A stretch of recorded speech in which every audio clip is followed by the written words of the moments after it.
The gentleman in the back rise. I was guys, there's no need to rise this evening, so but that's okay. Thank you all. I hereby call to order this evening's departmental hearings budget for 2023. Today's date is Monday, August 29th. And seeing that we have a quorum, will the clerk please call the roll?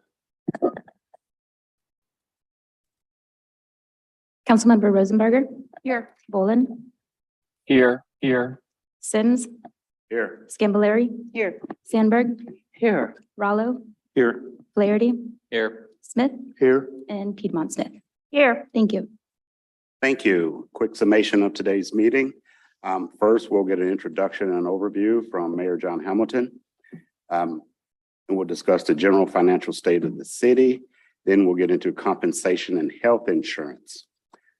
The departments that we'll be presenting this evening will be human resources. Then we'll go to clerk, then legal department, then information and technology services, then city council, then the controller. And we will discuss vehicle replacement, police pension, fire pension, and then finally this evening, the office of the mayor. And I do believe we have a motion to limit debate this evening. Yes. Chair Sims, I make the following motion. I move that for the duration of budget week, we limit council member questions to no more than 3 minutes per council member per round of questioning, limit council member comments to 3 minutes per presentation, and limit public comment to 2 minutes per speaker. The requisites are, it requires a second, debatable and is amendable, and requires a 2/3 vote. And I will second. Thank you. We have a motion and a second. I will respond to council staff. Is this a clerk roll call as well? We do have a member on Zoom tonight, Have a so we'll member have on to take Zoom. votes by voice Okay. vote tonight. Thank you. Will the clerk please call the roll in that motion, please? Councilmember Rosenberger. Yes. Bolin. Yes. Sims. Yes. Scambolery. Yes. Sandberg. Yes. Rollo. Yes. Flaherty. Yes. Smith. Yes. Piedmont Smith. Yes. Thank you. And that motion passes 9-0-0. I would like to introduce Mayor John Hamilton for the introduction and overview to get this glorious evening started. Thank you very much. It is good to be with you, council members, I appreciate you welcoming our administration once again to present the proposed city annual budget over the next 4 nights for calendar year 2023. As usual, I will begin with some shared overall comments in an outline of the entire budget, and followed then by Controller Underwood to give some more specifics, and then Human Resources Director Shaw, and then of course the full series of city department heads in the coming evening. So if I may just begin a moment with an acknowledgement.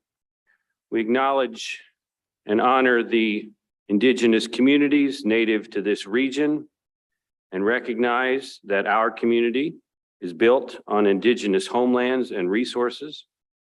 We recognize the Miami, Delaware, Potawatomi, and Shawnee people as past, present, and future caretakers of this land.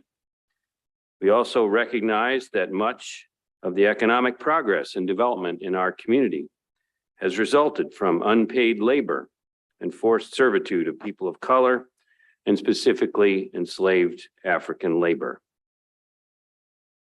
I wanted to make that acknowledgement as we begin our deliberations.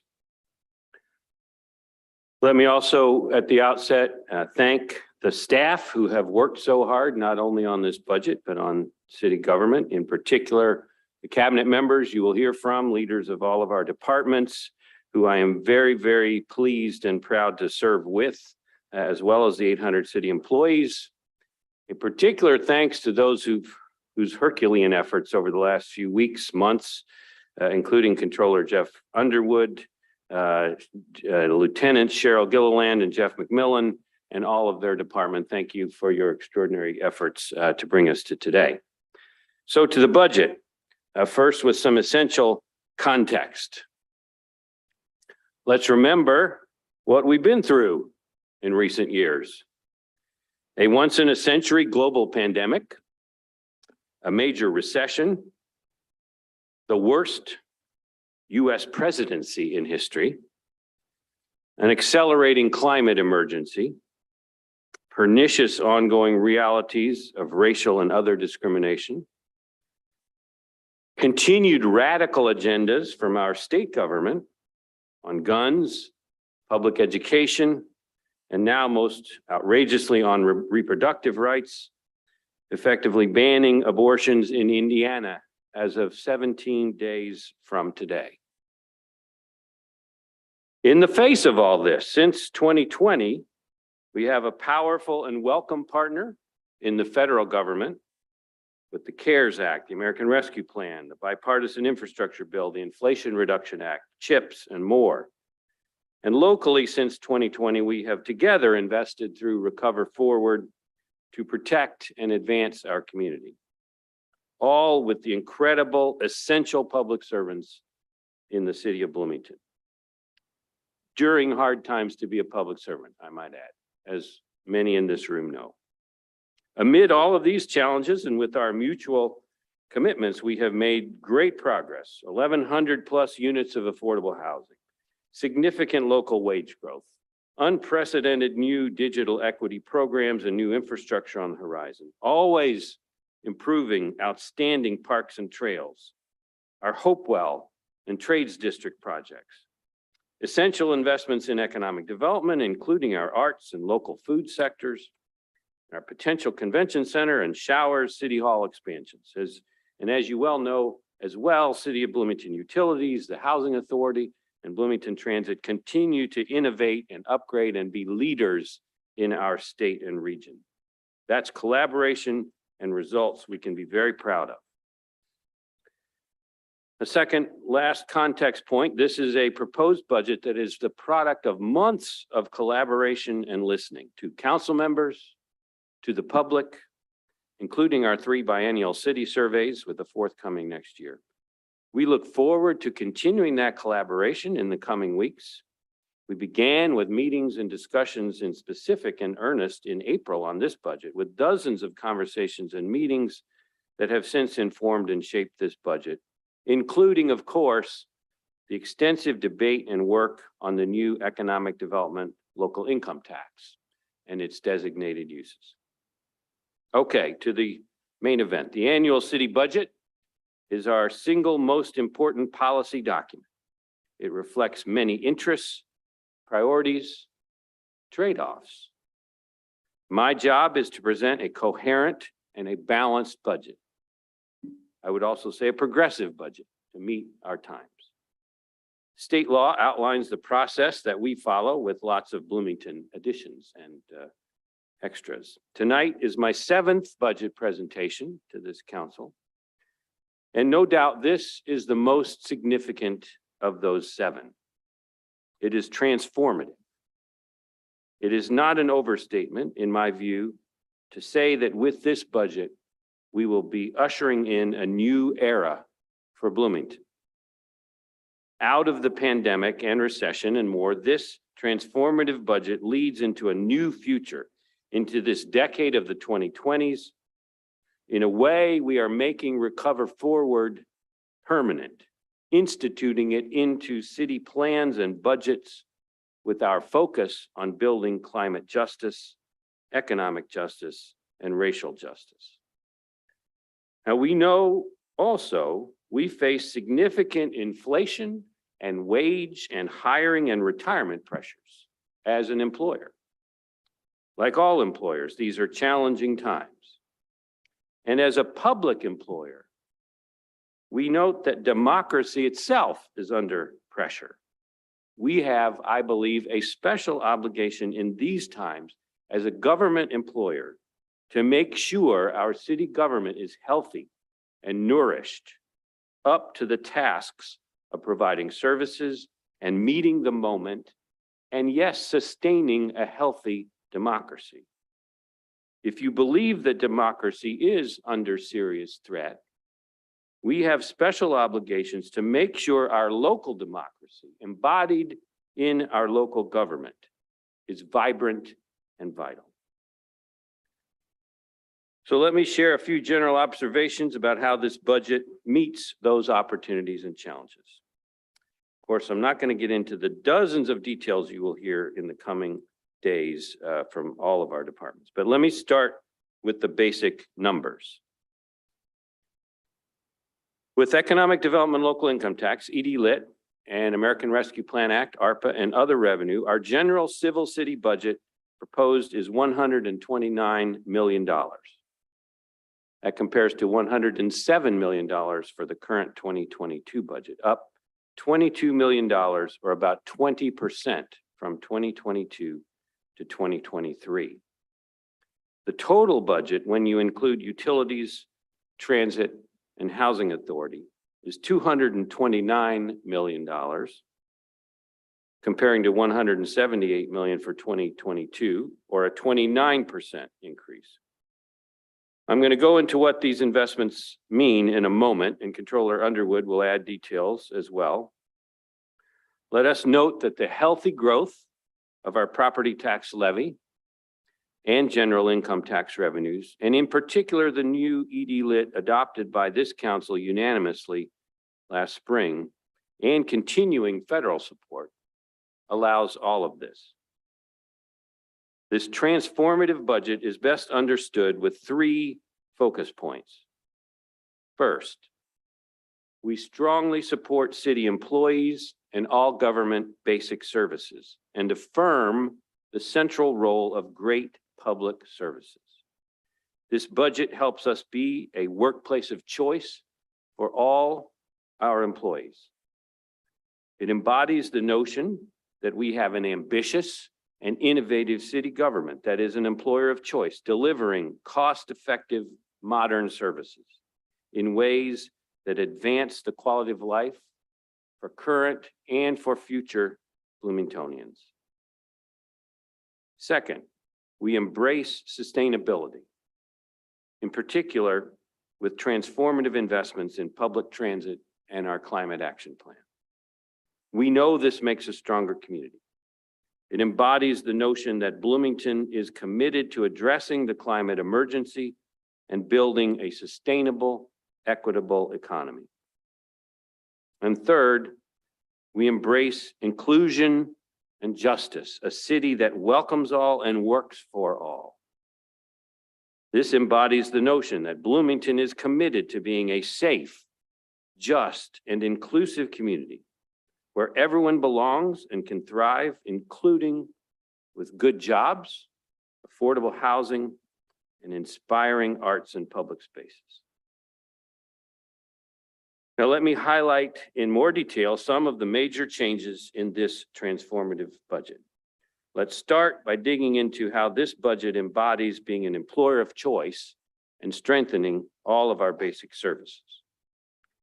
The 2023 budget makes unprecedented investments in all of our people, strengthening all of our basic services.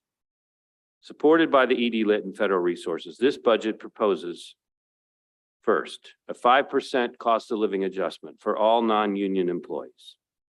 Unions receive their own contracted amounts. Second, reflecting the special challenges of this period, from inflation to pandemic to public services generally, the budget includes a $1,000 bonus to be paid quarterly to public service employees, to all employees. I'm sorry, a $1,000 bonus to paid all employees, with the exception of sworn BPD officers and dispatch staff who recently had their own significant adjustments. Third, this budget proposes a new deferred compensation matching program available to all employees, union or non, up to $780 per year, matching either 2-to-1 or 3-to-1 employee voluntary retirement contributions. That's a new program to support our employees. Fourth, this budget proposes establishing a primary care health clinic for employees and families by the end of the year. It also expands, as we just announced last week, housing assistance to our first responders to include firefighters with police, including an $18,000 down payment for a house or $750 a month rent for those living in the city. Human Resources Director Shaw will share more details shortly, including healthcare benefits, parental leave, and tuition reimbursement pilots, salary studies, and more. The budget proposes 17.5 net new positions in the civil city, with another 13.5 new positions planned by Utilities, Transit, and Housing Authority. Most of those are paid for by ED Lit and other sources besides the general fund. Public safety receives particular focus. We have outstanding public safety services. We continue to be the only city in Indiana with a top-rated certified fire department, ISO 1, and a nationally accredited police department. The only one, with lowering crime rates and with 0 fire fatalities and 10 confirmed saves in the last 6 years. Both of these departments continue to evolve and innovate and lead progressive change. You'll hear more about that, I know, tomorrow evening.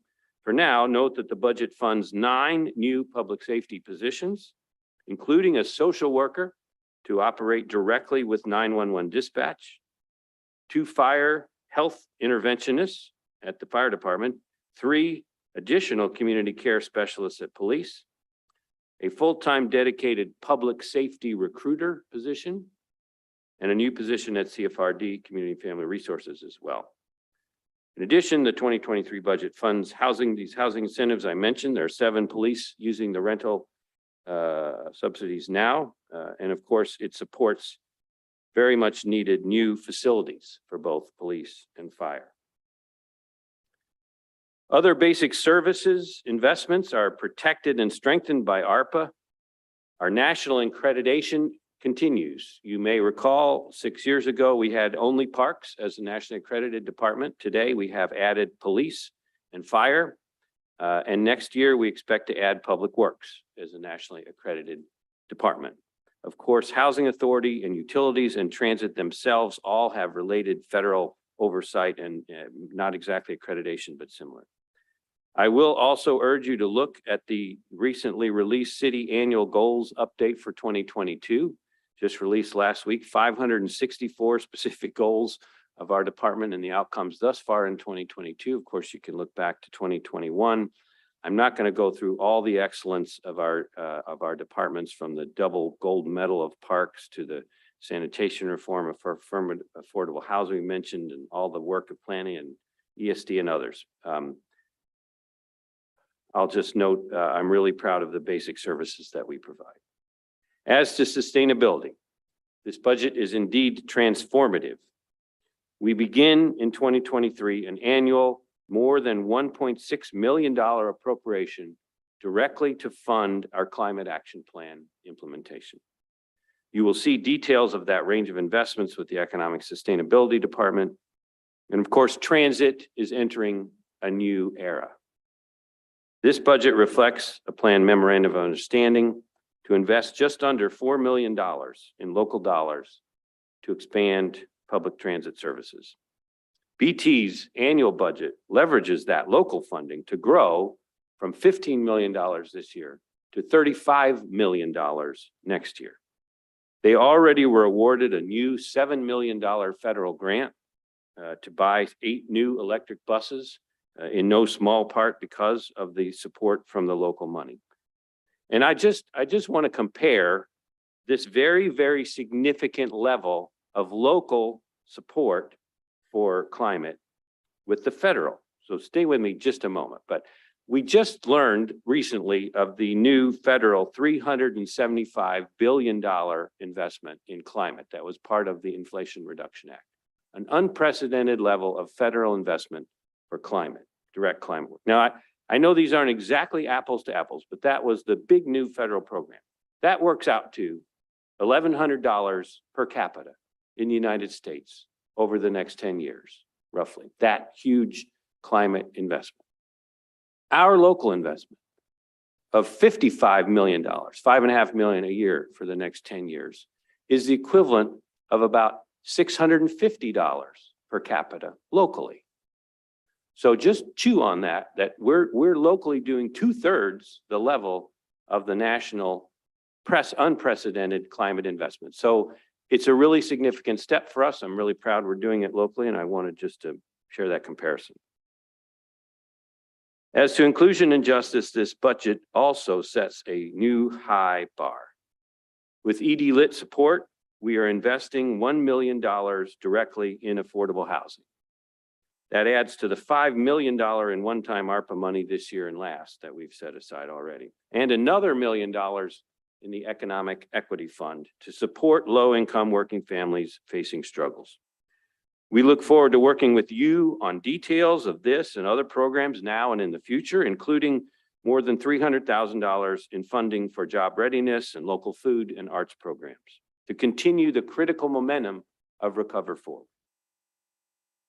We also continue the work of the Racial Equity Plan, the Future Policing Task Force, and the DEI collaboration with IU and other partners. But with this transformative budget, we are doing many new things, very importantly, and expanding future-oriented efforts. We also cannot keep doing everything that we do today. We have to set priorities and pivot away from things also that let us save money and address future priorities better. One way we do that is by doing more work without more staff and resources. For example, this budget does not expand the number of hand apartment inspectors, even though each inspector is today responsible for 27% more apartment inspections than they were in 2010. They're getting more and more efficient. Our 8 fleet mechanics today are each responsible for 42% more vehicles now compared to 2004, when we also had 8 mechanics. We are proposing to add 1 mechanic in this budget, which would mean each fleet mechanic is then responsible for only 27% more vehicles than they were in 2004. There are other more direct changes we're proposing in this budget, making some hard choices, and I hope you'll agree. We look forward to working on them with you. 1, we plan to continue to reform sanitation, putting it on a 3-year path to 0 general fund subsidy. This continues our major reforms of 2017 and depends on working with you, Council, taking action and adjustment to cart fees. 2, we're planning changes to our leafing program. With continued regular lawn waste pickup and intensive support for mulching and composting, we are proposing a termination of the free curbside vacuum services for 2023. 3, we're planning to seek to transfer street sweeping responsibilities to utilities, focusing on their stormwater management responsibilities, which can increase the level of street sweeping substantially and may be accomplished with a 1 or 2 year subsidy to help support that transfer. 4th, we plan to develop a reduction or elimination of coin services from our parking meters. This will save money, allow more flexibility in our banking relationships, and also we will accompany it with improvements in the meter protocols to give customers better experiences and options. 5th, we plan to convert a parcel of city-owned property, likely a surface parking lot, into affordable housing next year. We look forward to working together to determine which one and how, but we think that's a good step. And finally, in this list anyway, we plan to convene a review of our 911 protocols and deployments to maximize efficiency and reflect our community values, to review how best to deploy our sworn public safety resources and identify best practices nationally. These adjustments will let us reassign existing employees from some of these activities to more sidewalk improvements and clearing, and installation of ADA ramps and better paving, expanding Brighton B-Town, perhaps snow clearing as well. So to summarize the budget, size at 129 million, up 20%, including the three outside entities, up to 229 million. Positions, 17.5 net new civil city jobs, plus 13.5 you'll hear from our three affiliated entities. That's about a 3% growth of employment. These major new investments, unprecedented and transformative, are supported primarily by ED Lit at $16 million and ARPA at $5 million. Finally, after a review of those key components, let me conclude briefly with just some quick updates. As to ARPA and Recover Forward, to date, you'll recall in 2021, we dedicated $3.4 million for housing, nearly $1 million in ESD, and $700,000 in lead abatement. In 2022, current year, we have dedicated about $10 million of ARPA for housing, 3.6, for economic sustainable development, 1.6, for revenue replacement, 3.2 million, mostly to police and fire, parks and streets. Infrastructure, about $1 million this year going to information technology and engineering, and $500,000 for COVID relief payments. Proposing for 2023 is about $4.9 million in ARPA revenue replacement, going to capital for parks and engineering. Again, parks and engineering at almost $3 million, and to streets for operations, street sweeping, traffic management enhancement, about $400,000 for project management of major projects ahead, another $330,000 for economic sustainable development, and smaller amounts for tuition reimbursement pilots and others.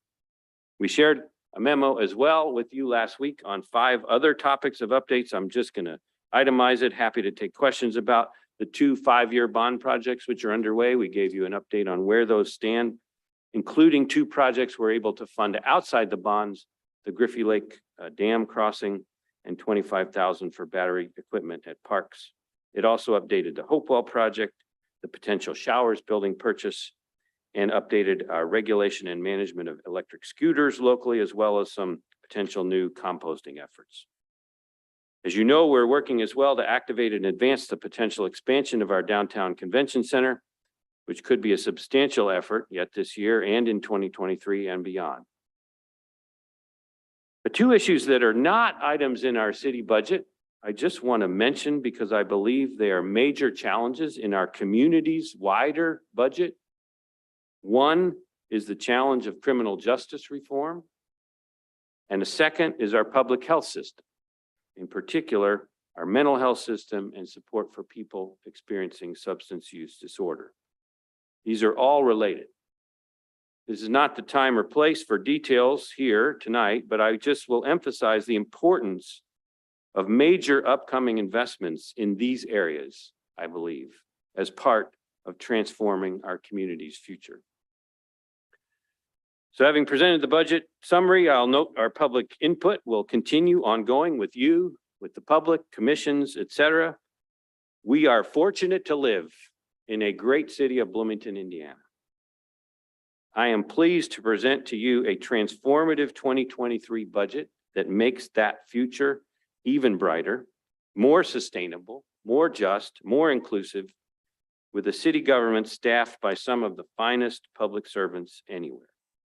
Thank you very much. I look forward to working together with you, and I'll hand it over to Controller Jeff Underwood, who I believe is going to visit with us remotely. Unless you want to do questions now. I don't know how you want to handle that. Thank you, Mayor. And just hang out there just for a second. Pursuant to our motion to limit debate, I just want to remind everyone that there will be an opportunity for council questions that will be limited to 3 minutes per council member. There will be an opportunity for public comment that will be limited to 2 minutes per individual. Then there will be opportunity for council comment, which again will be 3 minutes per council member. At the end of each department's budget presentation, we will entertain a do pass recommendation for that department's budget. Now, if we can entertain it, do we have any questions for the mayor from council members? Councilmember Rallo. Thank you, Chair Sims. Thank you, Mayor Hamilton, for your introduction. One very prominent concern that I have is related to wage erosion for city employees, Wage compression. wage erosion due to inflation. And observing that in 2021, nationally, we experienced about 7% inflation this year, about 8.5%, and anticipating in 2023, I was just reading the Dallas Fed anticipates at 7.7% inflation. So my question is, should we not be keeping wages in pace with CPI? You've proposed a 5% increase for employees, and those are non-union. You're going to negotiate with the AFSCME union as well. It's come to my attention that we have retention problems related to our failure to keep pace with inflation. Their employees are leaving to the private sector, and with that goes experience. People who have interacted with the public, who know the city well. So I'm surprised that we are adding employees at a time when we should be increasing wages for those employees that need to keep pace because their wages are eroding. So could you help explain why we are not focusing on that? On at least keeping employees' wages in pace with inflation. Thank you. I'd be happy to make brief comments about that, and then I know you'll hear more from the Human Resource Director Shaw as well. I agree that like any employer today, we're facing pressures. I think virtually every employer is facing pressures of hiring folks, retaining folks. I'm very proud of this budget that we presented to you as I think a very aggressive and progressive and ambitious effort to make ourselves an employer of choice. I outlined 4 major things that we're doing. Human Resource Director Shaw will indicate some more, but I think it's a balance between a pure percent COLA, cost of living adjustment, and a more progressive fixed dollar amount, which will support lower income wage earners at a relatively higher percentage amount. If you combine those 2 things with the matching savings plan for retirement, which we think is really important, not something we've never done before, as well as increases in health subsidy for those who do get health care. An example of a $40,000 city employee would see about an 11% increase in their compensation. I think that's really good. Nothing we've ever done like that before. There are other things to be done. We're looking at tuition reimbursement, housing assistance. We've talked about some of those things. I think we welcome input on that, but I do think this is an extraordinarily ambitious effort to support our essential employees in helping them to continue the work they do.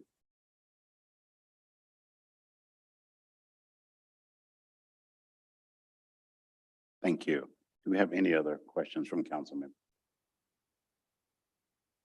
Okay, thank you, Mayor Hamilton. Thanks a lot.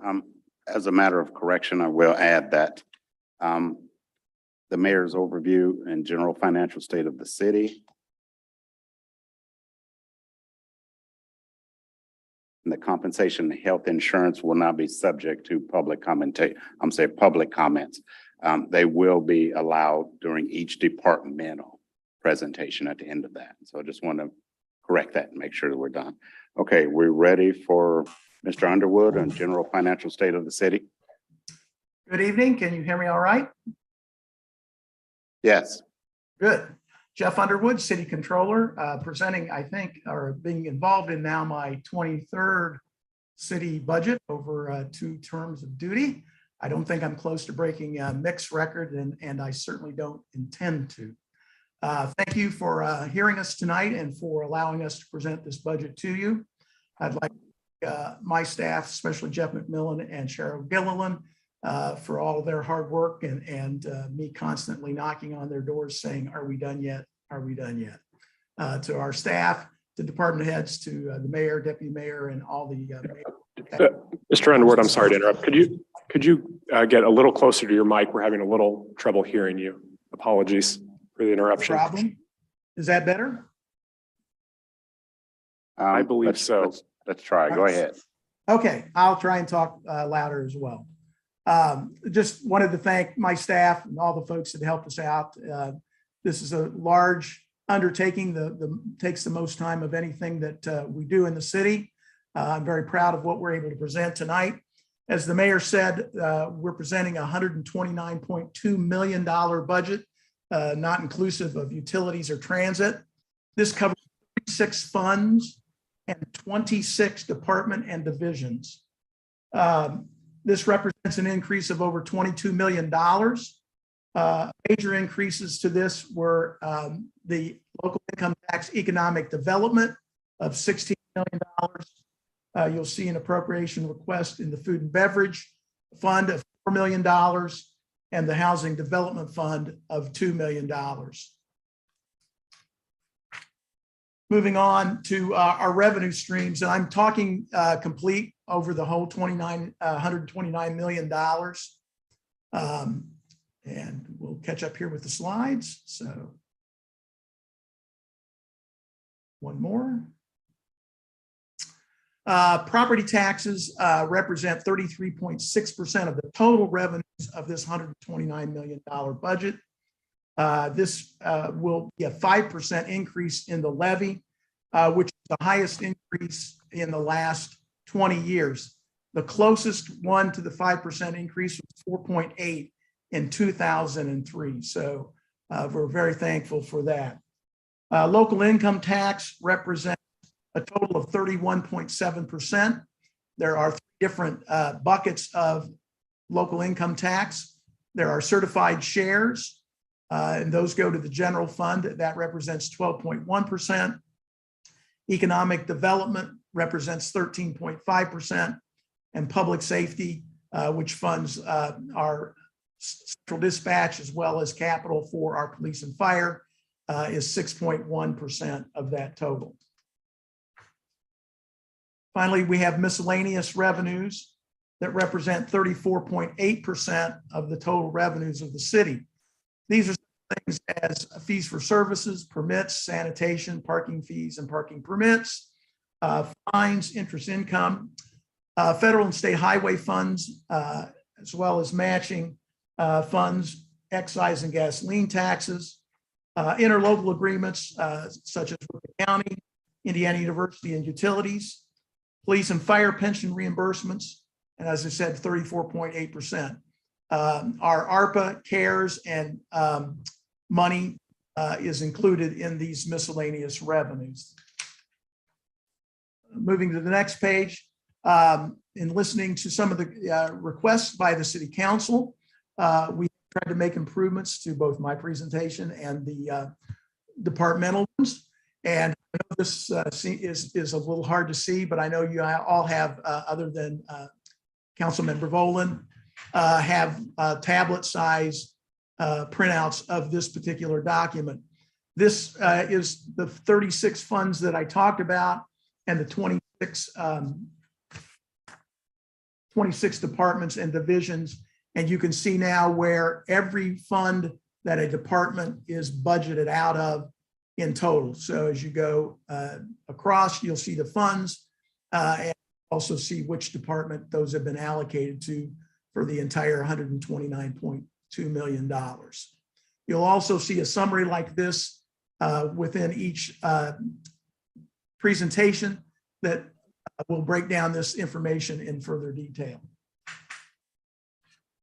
Moving along to the next, just a couple of things here is showing this is the breakdown for the entire budget by category, and thanks to Andrew for helping reformat this for us.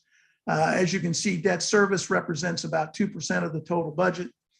Capital is 9%. The property tax caps, 1%. Personnel, 47%. Supply, 6%, and services, 35%.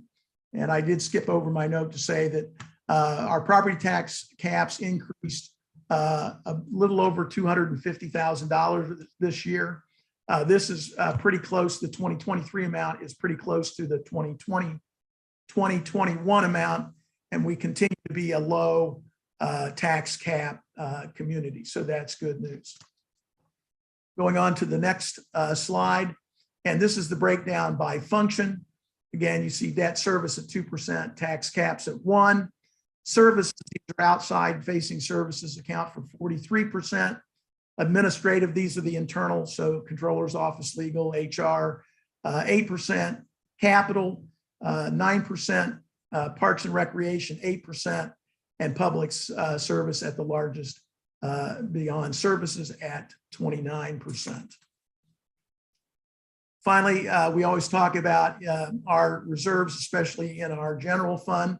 I'm happy to report that at the end of 2021, we ended at 38.3%. Our goal and target is 33%. So we had approximately 4.5 months of the city's general fund expenditures online.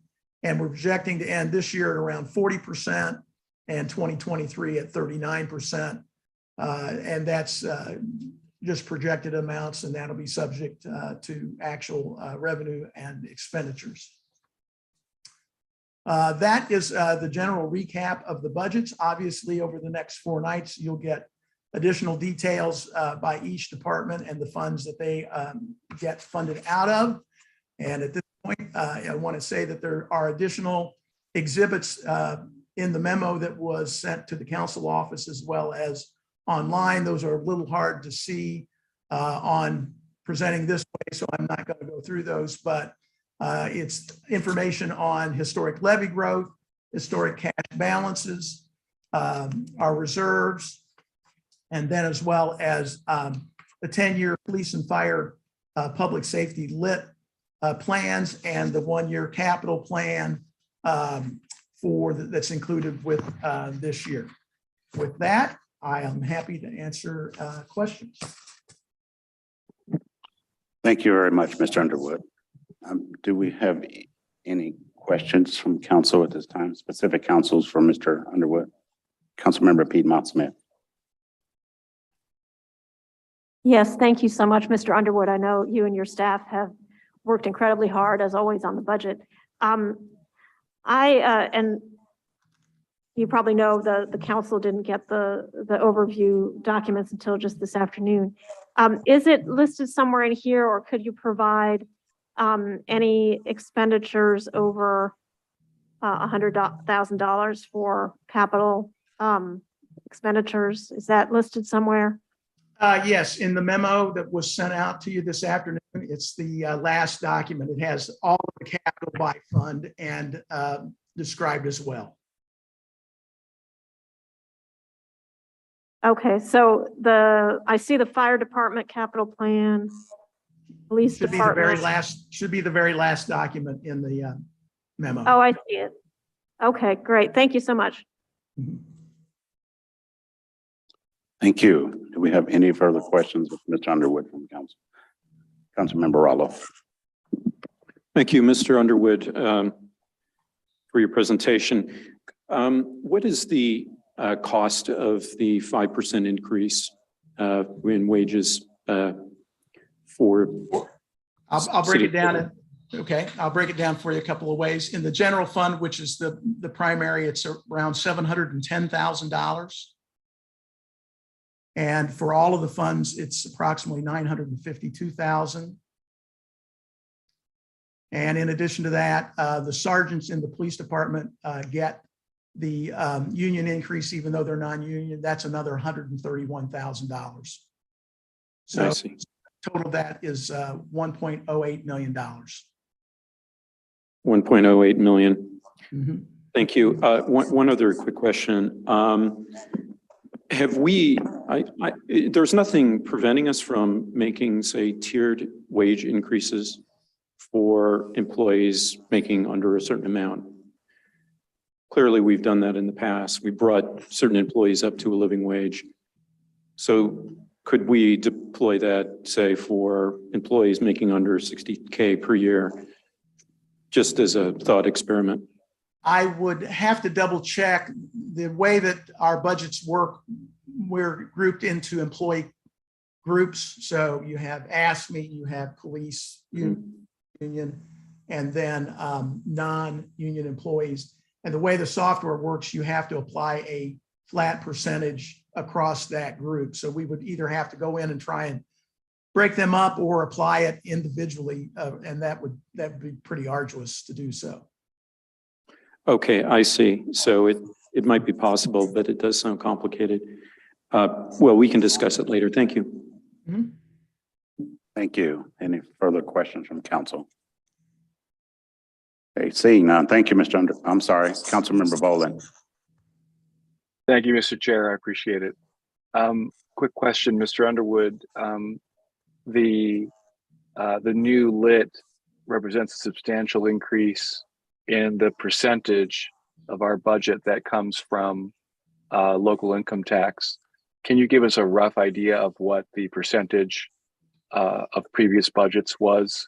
In other words, we're roughly a third property tax, a little less than a third lit, and a little more than a third in other revenues. How would a previous budget have broken down roughly? I believe I'll have to double check, and don't hold me to this, but I'll do some quick math for you. Yeah.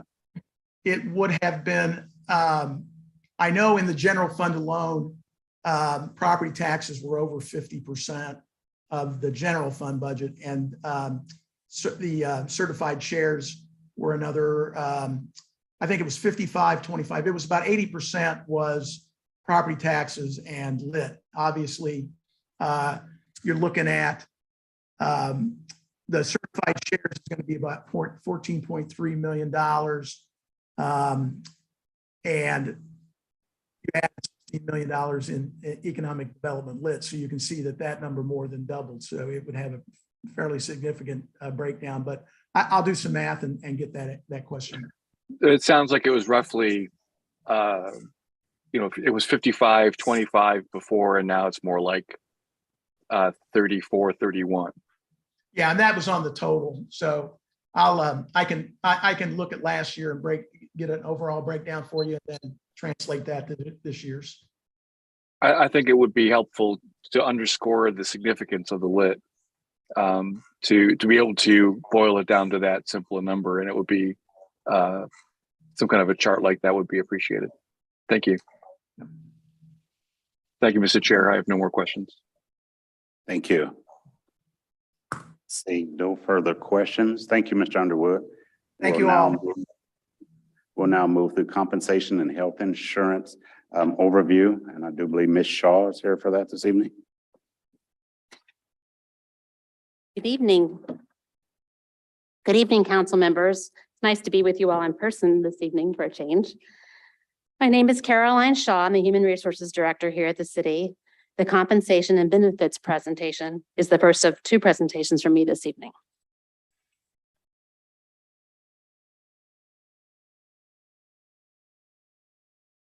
I have to turn it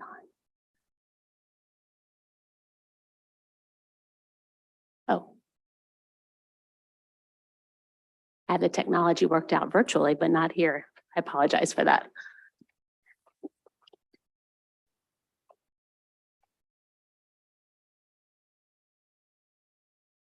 Here are a few of our accomplishments related to compensation and benefits over the years. We completed salary surveys in 2017 and 2018, which influenced employee pay.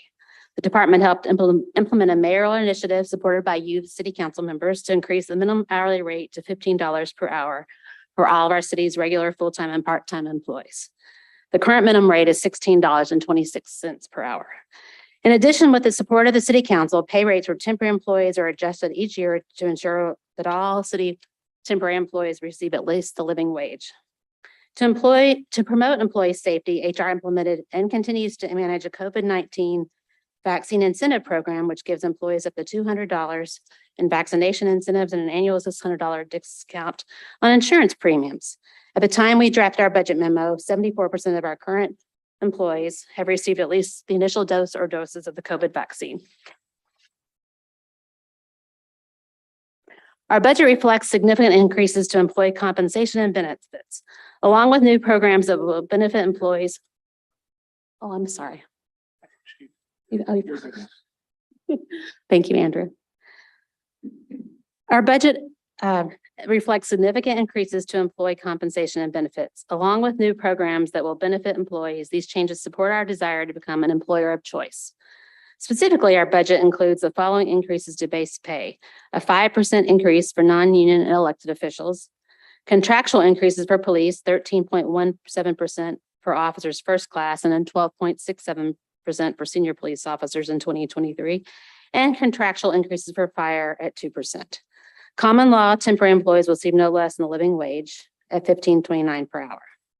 And most employees, with the exception of sworn officers, will receive $250 at the end of each quarter in 2023, totaling $1,000 by the end of that year.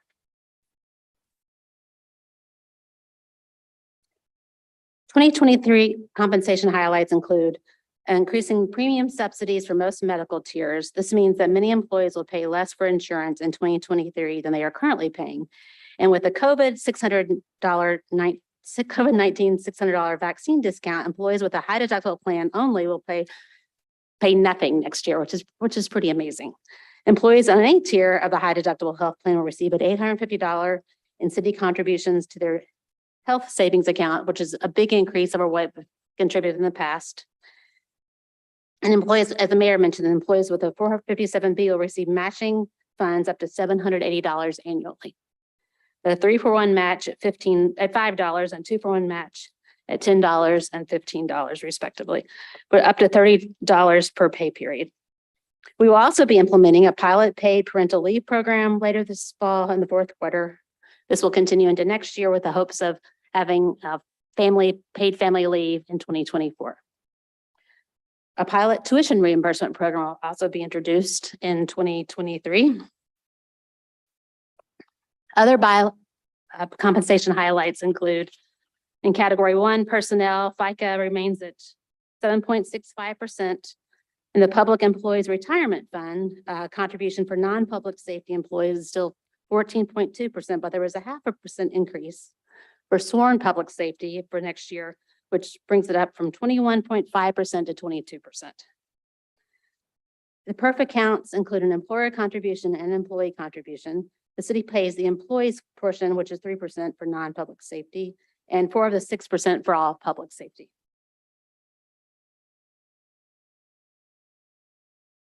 The city of Bloomington has been a member of the AIM Medical Trust, formerly IAC, since January 1st of 2011. And since its inception in 2010 rather, the medical trust has grown from 4 member cities and towns to 51 member cities and towns.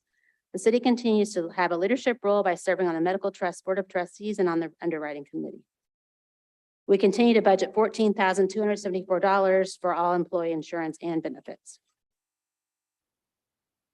Our participation in the AIM Medical Trust has saved the city an average of approximately $4 million a year and provided consistent stability.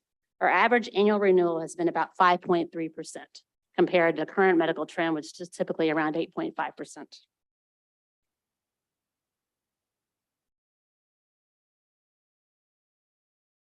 The dental and vision insurance. The dental plan remains a self-funded and administered through a third-party administrator and network. We have not received notification of any rate changes or plan changes, but historically, changes, if any, from year to year have been very minor. These next 2 slides list several of our other benefits that we offer our benefit eligible employees. As you can see, this mentioned the health savings account. We are increasing all contributions to the health saving account for all employees by $850.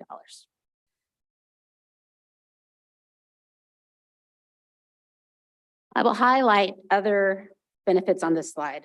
As you know, we introduced a pilot parking cash out program for City Hall employees earlier this year. Next year, we will offer a $500 stipend for those who are eligible and choose not to drive to City Hall. We will continue to offer a $600 annual insurance premium discount for those who have received their initial vaccination against COVID-19. And we additionally offer $100 for an employee's initial vaccination, another $100 if they have received a booster. The city will also provide reimbursement of up to $2,500 for travel and lodging expenses for employees who go out of state to get an abortion. We're also planning to open an employee health clinic by the fourth quarter of 2023. I'm also very excited about that. This is a compensation benefit statement. An employee with a $40,000 salary this year will get a 5% increase along with 4 $250 payments over the year, totaling $1,000 by the end of 2023, including the contribution to public employee retirement fund, about $600, deferred compensation match up $780, paid time off valued at around $6,000, and the FICA tax at about $3,000. The total compensation of a $40,000 employee is valued at over $73,500 in 2023. For this employee, the $2,000 cost of living increase, $1,000 in extra pay, the additional $850 in the health savings account contribution, along with the available $708 in deferred matching contribution, comes up to a little over 11% of their current salary. Thank you for your consideration of these. This concludes the first of my two presentations this evening, and I thank you for your consideration of the 2023 compensation and benefits budget request. I'm happy to answer any questions now or at the conclusion of my next presentation, whichever you prefer. Thank you, Ms. Shaw, for your presentation, and I'll let my colleague decide how they want to ask questions. So, Councilmember Rollo. Thank you, Ms. Shaw. I'm hoping to get some data related to attrition. As I mentioned before in my question to Mayor Hamilton, my concern is that we're losing employees and their experience and so forth to the private sector or maybe to other municipalities. I don't know. So do we have data related to total departures over the past year? And do we also give exit surveys so that we understand the reasons by which they're leaving? Yes, we do. Okay, could send that to the council? Could you Yes, I'd be happy to. provide that? I have it here, like we presented during the ED Lit hearings, and I will say the trends that we presented during that time are very consistent. Police, fire, transmission and distribution, and utilities are the biggest issues. But I'll share the graphic representation. So certain departments are affected more than others? Yes. And do we also, do we have employee satisfaction surveys that we give to city employees? We issue upon departure, we offer an employee exit survey. And we have not currently have an employee satisfaction survey. We don't. To your knowledge, when was the last time that we gave a survey to employees in terms of their satisfaction and what they feel, they're lacking or what they feel are benefits to them, so forth? During the COVID pandemic, we did some things called pulse surveys to kind of get a pulse on how employees are feeling, but we have not issued a formal satisfaction survey. Okay. We do try to facilitate those kinds of conversations within the departments and talk to employees about that and take their feedback. Mm-hmm. How would you gauge morale then in the city if you don't have such surveys? I mean, do you rely on people coming to you or the department heads to understand maybe challenges for their employees? Is that generally speaking how you would gauge morale in the city? Conversations are the best way for us to gauge morale. Yeah. Okay, thank you. Thank you. Councilmember Scambolari. Yes, thank you. Could you put the slide up again on it was second to the last, I think, the compensation and benefit statement? Thank you, Andrew. Thank you. Ms. Shaw, I get something like this from IU every year and it lays out everything. Is this for our benefit or does every employee get their own customized statement like this? We have not issued a customized statement like this in a few years, but we do plan to. We've been talking about it. As you know, we have a very small staff, but I think this is an important thing for our employees to see because there's a lot more to your compensation than just base compensation. Well, and I think to Councilmember Rollo's question, I think it would be a point of departure for discussing what kind of benefits are most of greatest interest to our employees and which Absolutely. ones aren't. What would it take to do that? Has that been budgeted? Have we run the numbers on that? I would have to look into that a little bit. Okay, I would be interested And in I would be knowing more happy to about do that. Again, I appreciate Councilmember Rallo's questions on data on recruitment and retention.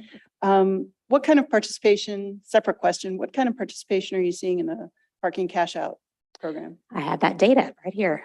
So for this initial pilot program, which we introduced kind of midway through this year, there were approximately 181 employees who were eligible for the cash out. 17 employees applied for the program and received the $250 incentive. That's about 9% of those who were eligible to participate. And I'll just also give you an update. You all had asked the question of how many of our City Hall employees live within the city limits. And that number is actually more like 40%. And that's my update. But we will roll out the program and again, the beginning of next year, it'll be $500. It'll be interesting to watch the numbers then. Yes, it will. Thank you. Thank you. Councilmember Piedmont Smith.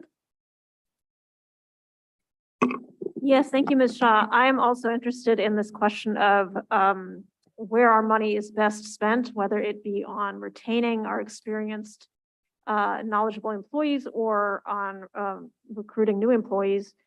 And in that vein, I wonder how many vacancies do we currently have that has lasted more than 3 months? I'll have to get that data for you. And then also I'd be interested in what has been the rate of voluntary resignations in the last 2 years. So July 2020 through June 22, compared to the 2 years before that. To better understand, because, you know, hearsay will tell us it's increased, but I'd like to see the data on that. Because I'm also concerned about making sure we keep up with inflation and keep those experienced employees. So if you could get that, that'd be great. I have one other question about parking cash out. Has that amount been set and decided upon, the $500 for next year? Because initially we had, some council members had discussed that it should be the market value of the parking, which would be quite a bit more than $500.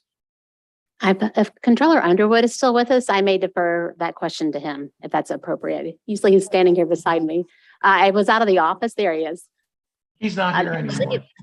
There he is. Yeah, we discussed this during our council budget retreat, and we had talked initially about a much lower amount. And then as we did an analysis on the dollar amounts that we charge for various permits and fees, we settled on $500, which was midpoint between an employee all permit parking for downtown businesses that ran $100 and some to reserved 24 hours, 7 in the garages, which I believe was $700 and some. So based on the analysis I did, that it cost us about $100 a year to maintain that parking lot. I had doubled that to $200, and then after discussion with the council, we agreed to all raise that to $500 as a part of the a pilot. So we'll analyze that again for a full year and see what impact that has. And if we need to make adjustments, we'll certainly talk to the council about that and the administration and make another recommendation for 2024. Thank you, Mr. Underwood. Could you share that math with us, like how the 500 was arrived at? Yeah, I mean, not right. I don't have my notes with me, but yes. Okay, thank you. Thank you. Councilmember Flaherty. Thank you. Thank you, Ms. Shaw and everyone. I had a follow-up actually on that question. Does the number of permits sold to city employees ever exceed the amount of spaces available in the lot here? That's another question I'll have to circle back with parking Okay. services on. We're happy to do that though. Thank you. Thank you. Any further questions? Okay, before we move on, I'm sorry, here. Councilmember Boland. Sorry about that. Thanks, Mr. That's all right. I know I'm remote tonight. I apologize, everyone. I tested positive for COVID still. Mr. Underwood, is it possible as a result of the arbitrary increase you made to $500 that some employees are now getting more than the market value of the permit that they are cashing out? In other words, if you said that was a sort of an average between some people who are getting 20 have to buy 24/7 permits and some people who are getting a less expensive permit in some lot somewhere, are they able to, are they cashing out up to $500 or is it $500 across the board? It's $500. It will be $500 across the board for next year. It was $250 this year. What I did was I had parking services provide me with all of the various permits that we sell. So I analyzed those in addition to the analysis that I did on the cost of the lot. There's several permits. There's an all zone permit that you can be purchased for the parking areas. I believe it's like $125.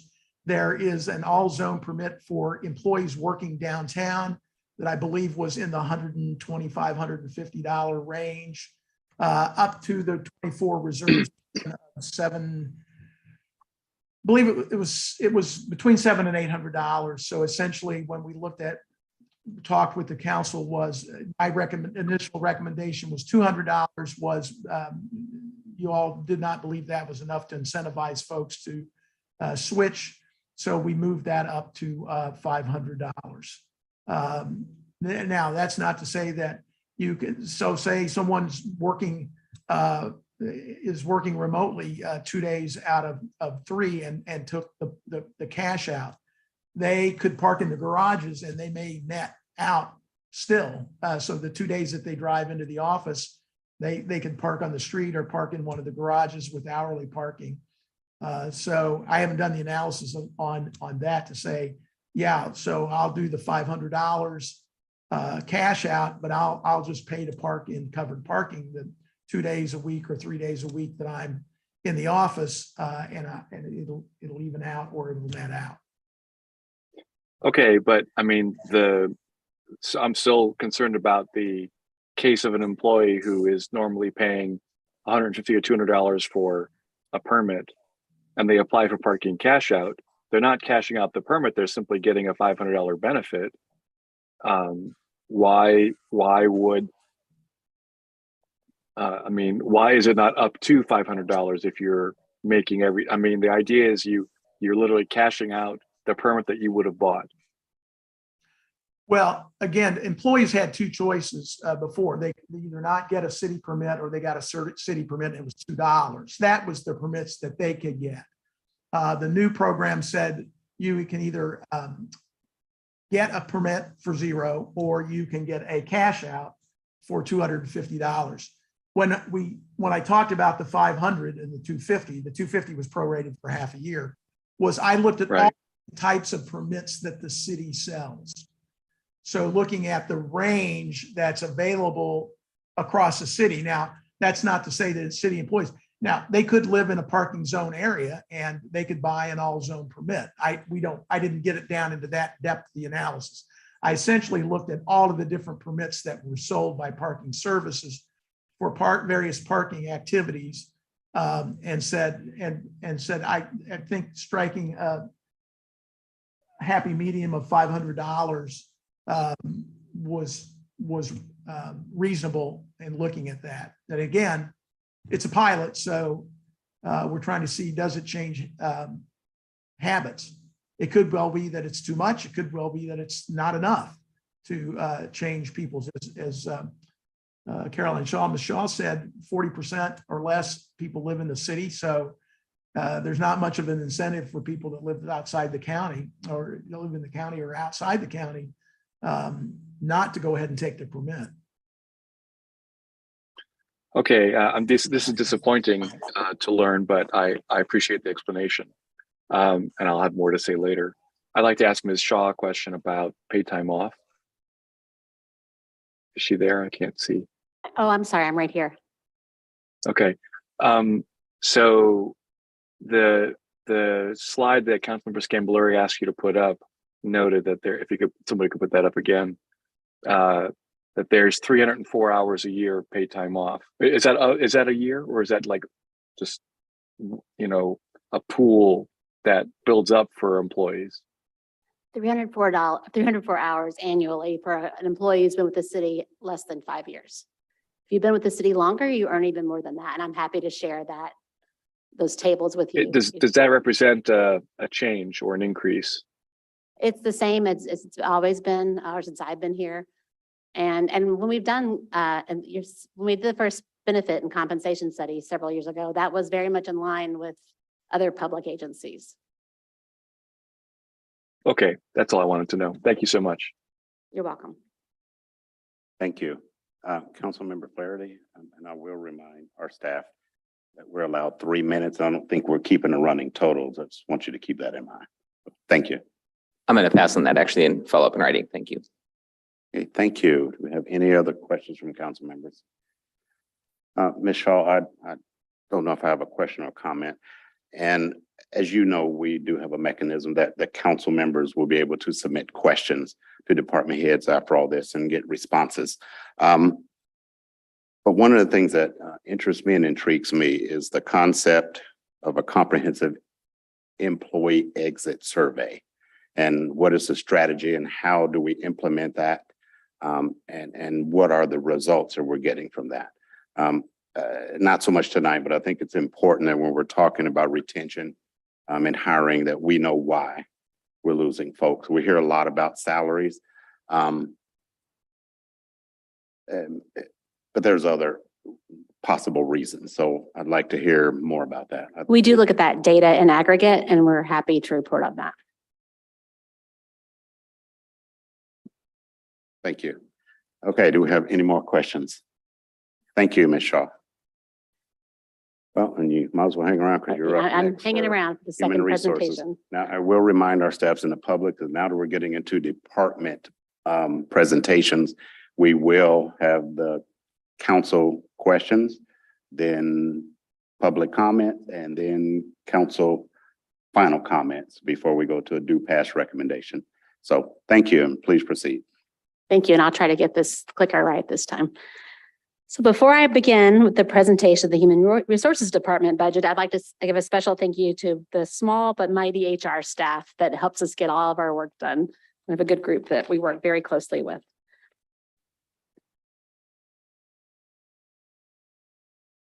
By utilizing innovative best practices in human resources management, the Human Resources Department exists to create a positive, productive, and inclusive work environment that attracts, retains, and develops talent in order to accomplish organizational goals.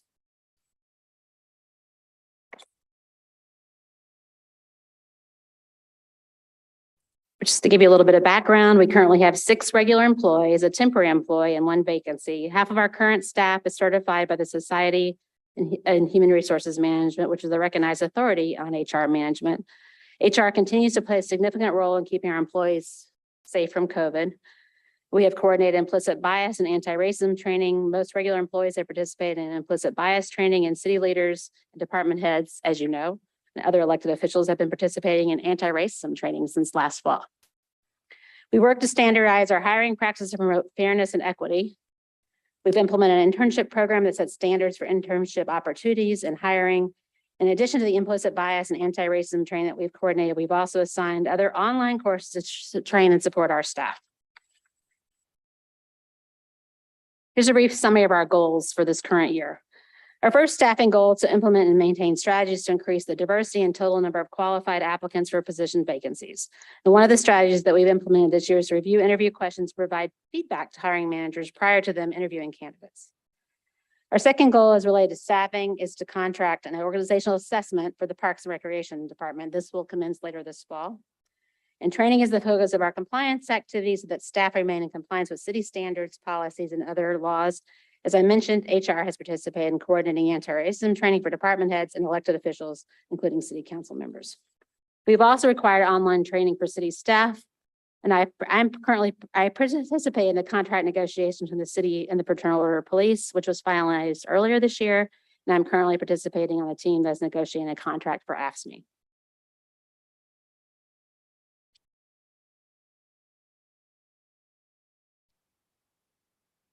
HR is developing an employee incentive program, and we will continue to refine that plan for consideration later this year. HR has also done preliminary research and purchasing a wellness platform that will help us move towards an outcome-based wellness program. I'm working with AIM to identify an employee health clinic partner that we will hopefully activate by the end of next year. Our benefits review encompasses evaluating quotes for dental, vision, and other insurance plans, with the exception of medical insurance. We are currently collecting quotes and will soon evaluate our options. We are looking for the best value, balancing costs with coverage and minimizing impact on employees. In Q4, we roll out a pilot paid parental leave program. We will also use the HR portal this year for open enrollment for benefits, which will significantly reduce the manual data entry that our benefits managers and others on our staff have had to do in prior years. And finally, we are speaking with firms that can conduct a classification and compensation study for next year and hope to get that rolling later this fall. We have 4 programs in HR, the first of which is staffing.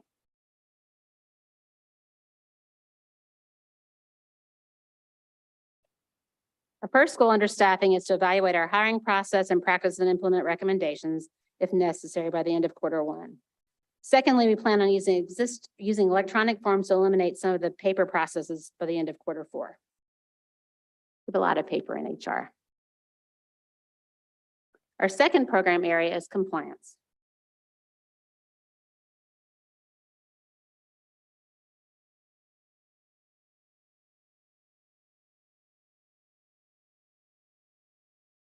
Our goals related to compliance are as follows. We plan on performing an audit of pay and leave policies and practices by the end of Q4.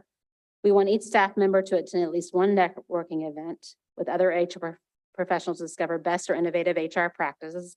And we plan on publishing a revised version of the personnel manual by the end of the year.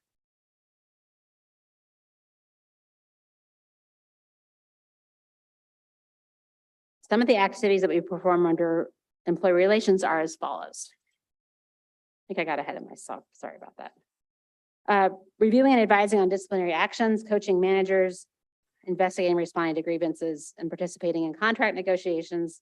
It's a big part of what we do in employee relations.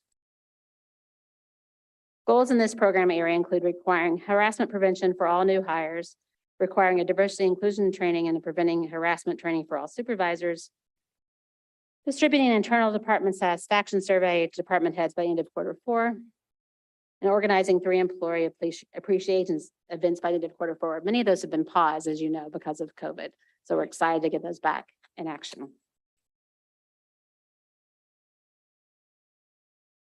Compensation, benefits, and employee development is our 4th and final program.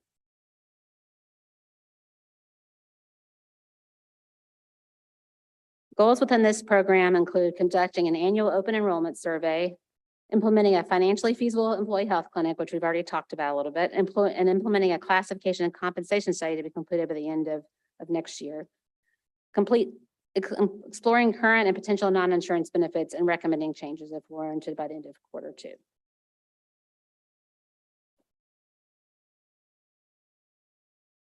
The Human Resources Department budget request is $1,991,198, and this represents a 34% change over the prior year.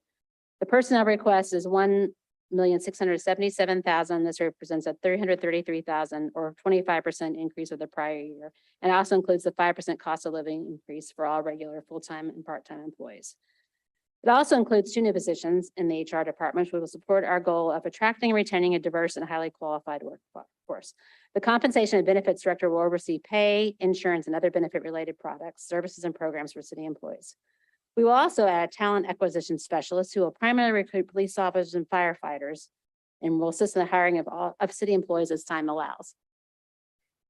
And both of these new positions are funded by ED-LIT. Finally, we have added a 0.4 FTE to our part-time administrative assistant and planning to make this position full-time.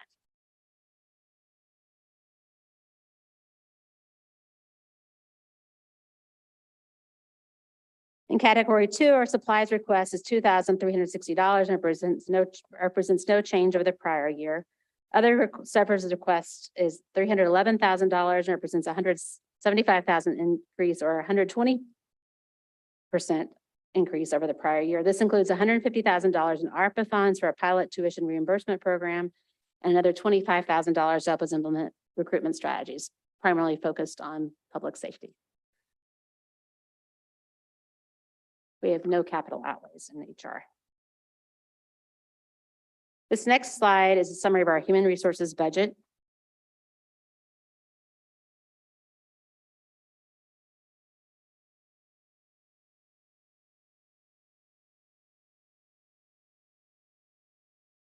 And this also shows our departmental budget by fund.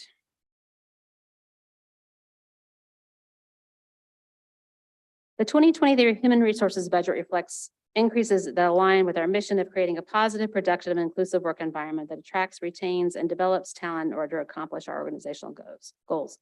I thank you for your considerations of our 2023 budget requests. I'm happy to answer any questions at this time. Thank you for that report, Ms. Shaw. We'll start on my right this time. Councilmember Sandberg. Thank you.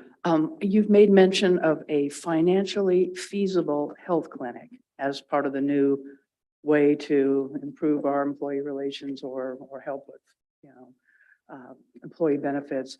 Is that going to be under the auspices of the HR department? And how do we have any idea as to how that's going to be executed and what the total costs of that are going to be?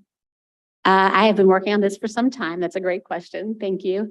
We're partnering with a third-party provider. We haven't selected the actual provider yet, but I've been having a lot of conversations in conjunction with other local employers and also the Medical Trust, our advisors with AIM. And we'll partner with another group that will open a clinic and will pay a monthly employee premium to support that. So we won't have a capital investment, and after a lot of research and many years of thinking about this, it seems like the right way to do it. So, and I would say this, maybe Councilmember Piedmont Smith made a comment that our employees want different things, different employees want different things. A health clinic not only improves access to care, which is a big issue in this town, as many of you know, or maybe all of you know, it also helps with employee wellness and morale and provides services that we can't provide as an employer directly. It's a really good thing, and I'm super excited about that. And so it will be under your supervision under Yes. HR? Yes. Okay, thank you. Thank you. Councilmember Rollo. Thank you, Ms. Shaw. My question regards AFSCME negotiations, and are those ongoing? They are. Okay.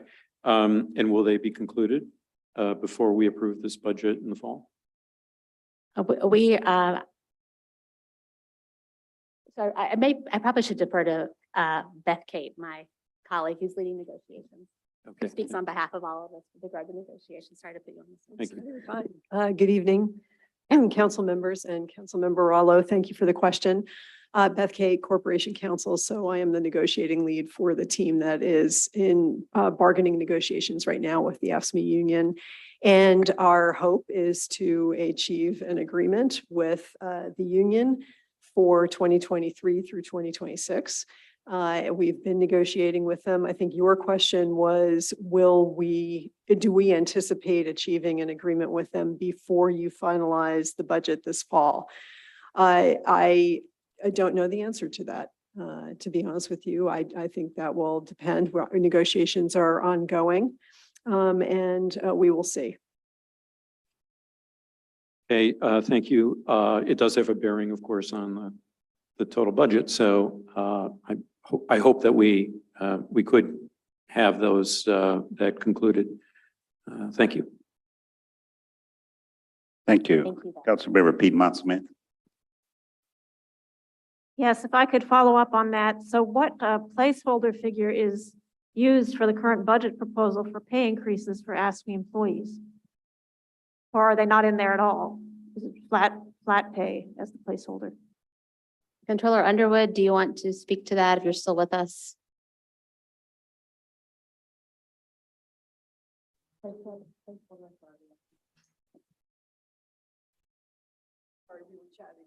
Again, he's no longer with us, but I'll speak in his place. Oh. Controller Jeff Underwood.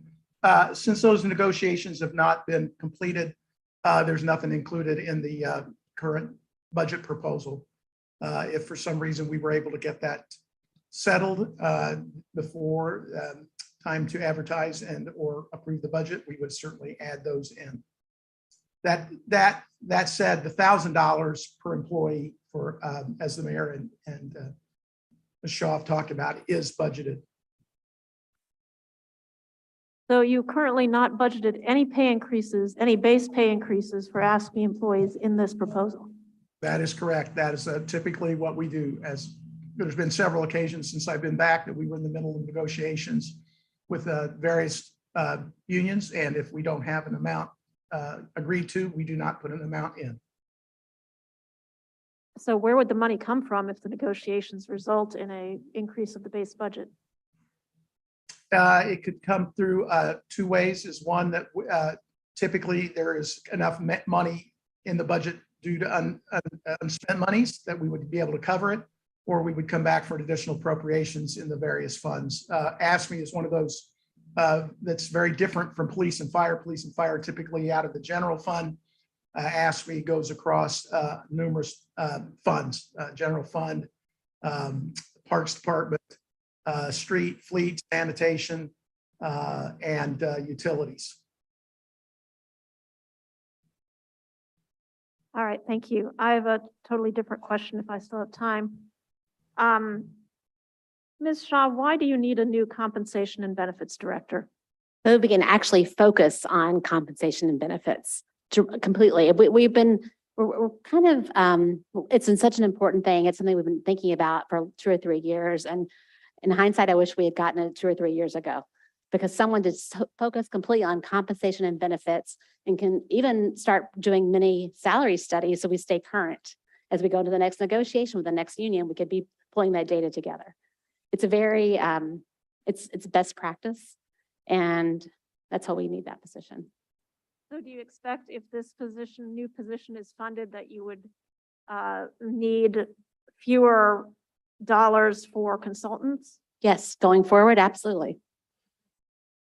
All right, thank you. You're welcome. Thank you. Councilmember Smith. Thank you. And thank you for the presentation, Ms. Shaw. So looking at the higher level, and it says the budget is going to be up 34% and then personnel is going to be up 25%. So can you walk me through a little bit what's happening there so I understand what's going on? Because that's a fair amount, fair increase. It is. Right? And sometimes in the personnel line within HR, we have benefits for all city employees. I should just look that up and I'll report back on that through written questions, through written answers, if that's okay. Okay. You'll share it with all of us? Absolutely. Okay, thank you. You're welcome. Thank you. Councilmember Volan. Yes, thank you. And thanks for the presentation. I missed what you said to Councilmember Sandberg about where the new clinic would be housed. Where physically would it be? We don't yet know where it'll be housed, but it'll likely be a near-site clinic, not necessarily, it won't necessarily be in a city building because it will be managed by a third party. It may be shared with another employer in town or multiple employers. That's a very common practice when you work with a third party. And the payment on it is per employee per month. So it's not going to say city health clinic. It'll be some generic third party term that city employees know they can go to for care. Yeah, I'm out to pass on that question until we have an actual partner. I know how they're going to market it. It's a good But question. you said near side? Near side? Near site. So I think there are 3 different options for clinics. One is on site, and it's a capital investment by the employer. Another is called a near site. And when the situation with the city of Bloomington having so many employees living outside of this county and in surrounding counties, ideally we'll find a partner who already has clinics set up in some of those surrounding counties. So it'll be easy access for them as well, because having one clinic right at City Hall is not accessible for everyone, is when you look at how well spread out our employees are. So you're saying it might not be a single site. There might be a company that operates more than one site, and the city employee could go to whatever clinic is most Yes. convenient. Yes. And also, do you anticipate some measurable amount of savings in health expenditures as a result of the clinic? It varies, but I think we think so. We're working very closely with our partners at AIM to make sure there's a good cost justification for it. But as I said earlier, there are other reasons to open a health clinic, not just health. Of course, no, but I get that, but it's interesting that there might be. I mean, so in other words, you see this as sort of a pilot as well. Hopefully Or is it a not, but permanent new? probably. And the other thing I think, Councilmember Volan, that's really important about a health clinic, we know we have access to care issues in the city of Bloomington and other places as well. Get employees in to get their annual physicals, get their annual tests. You have a healthier workforce if people are being proactive in how they approach their healthcare. And that to me is just really important and a total game changer for employees and investing in employees. By chance, have you floated the idea of including the county in that sort The of thing? county already has a clinic. We have Oh, talked to sorry, I forgot. the Yeah. county's clinic as well, and they're under consideration, certainly. Great. Okay. Thank you so much. Thank you. Councilmember Scambaluri. Yes, thank you. Going back to the presentation and in particular the org chart with the proposed positions, my question is similar to Councilmember Piedmont Smith. In particular, could you talk more about that trio of positions, talent manager, which is new, talent coordinator, which currently exists, and then talent acquisition? I get that the talent acquisition will focus largely on strategic recruiting and public safety. But I'm not clear on how those positions, especially the two new ones, are supposed to interrelate. So that's a little confusing on our org chart. We're repurposing, for lack of a better word, a vacant position, a special projects manager that we haven't been able to fill for a variety of reasons into the talent manager, and it's having them focus exclusively on recruitment.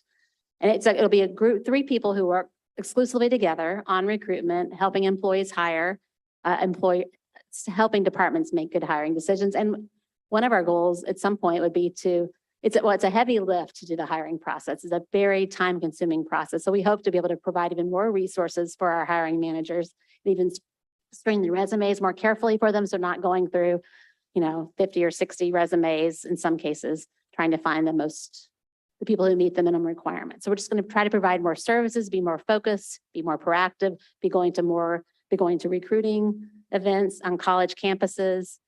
Especially the public safety. We are going to target certain areas, and we're going to try to make sure the city of Bloomington has a presence at these important areas where we can recruit new public safety employees and other employees too.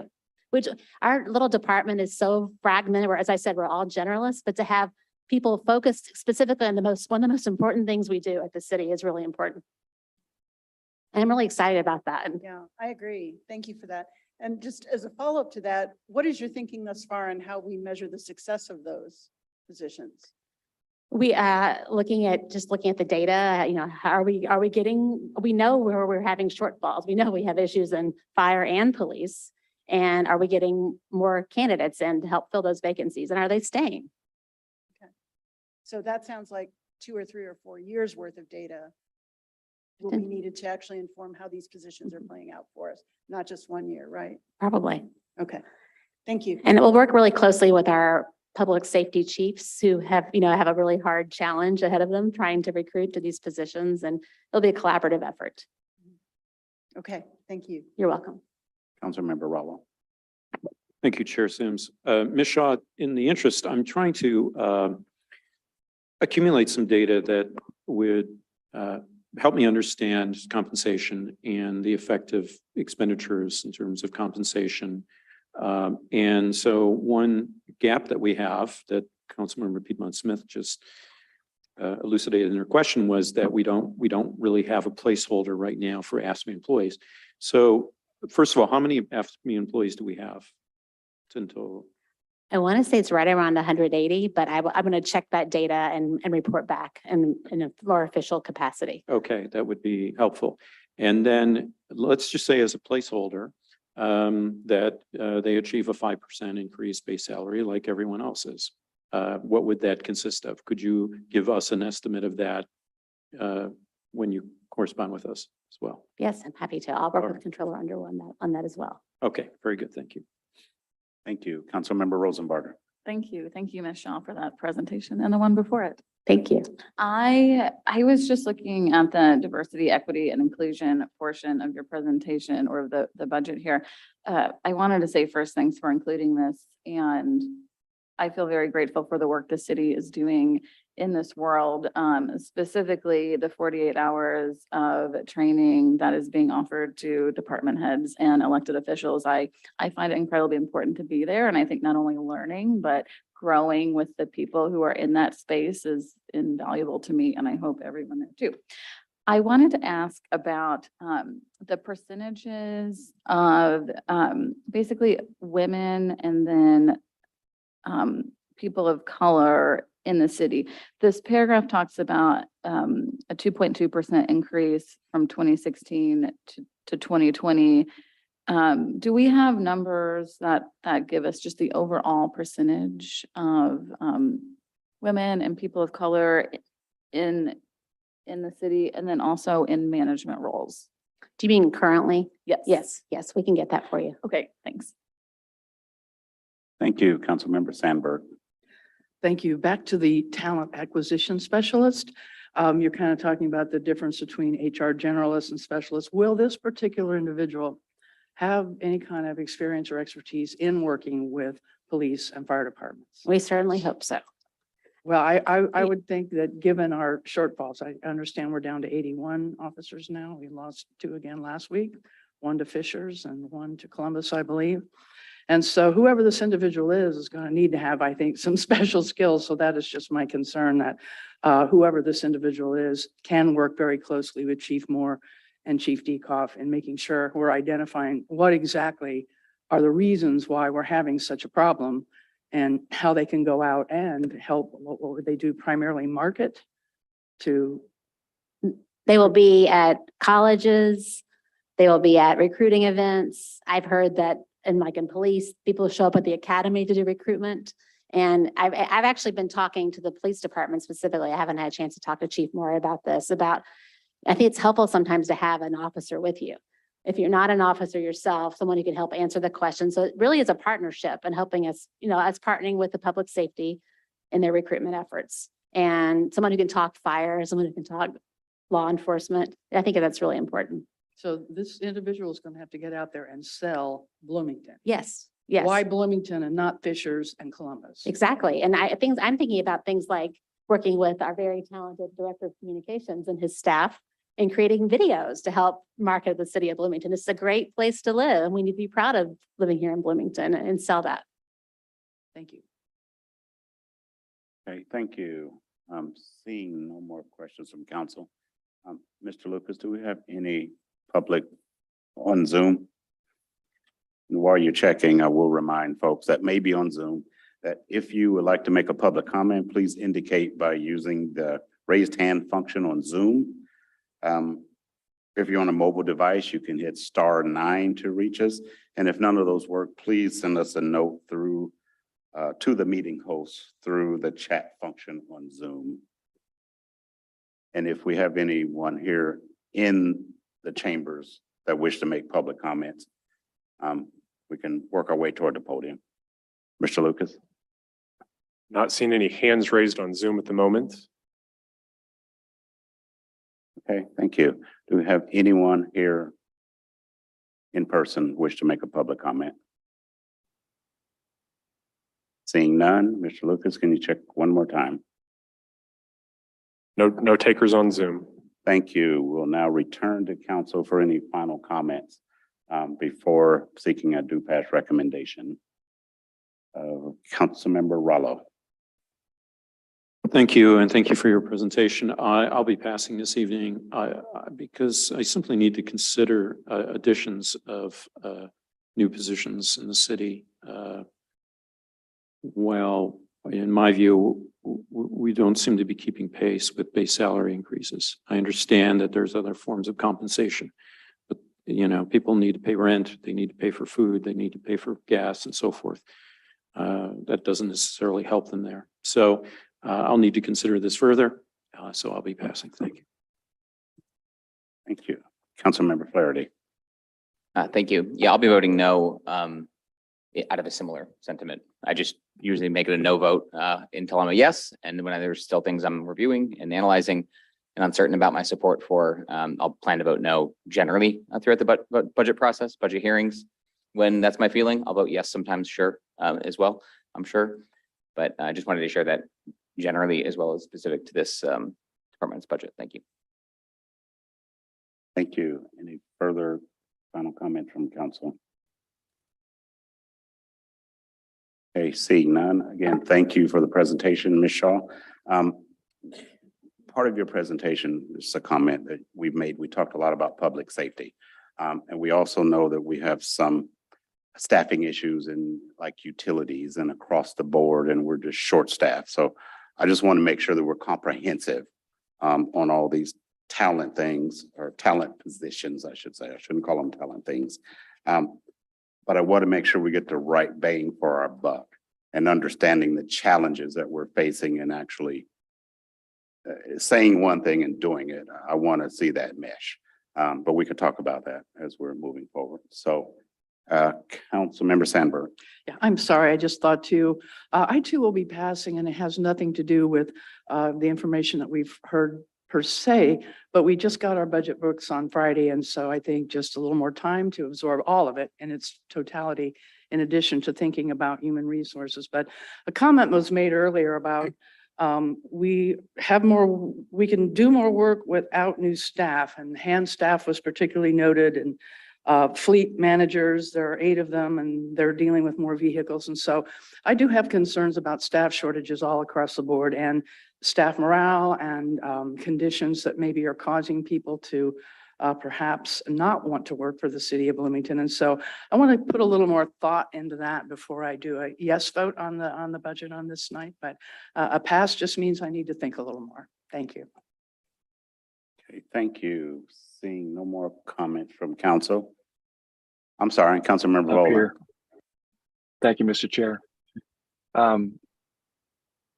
Most of the presentation that Ms. Shaw made, I found to be acceptable and reasonable, although I share some of my colleagues' concerns about their being unsure.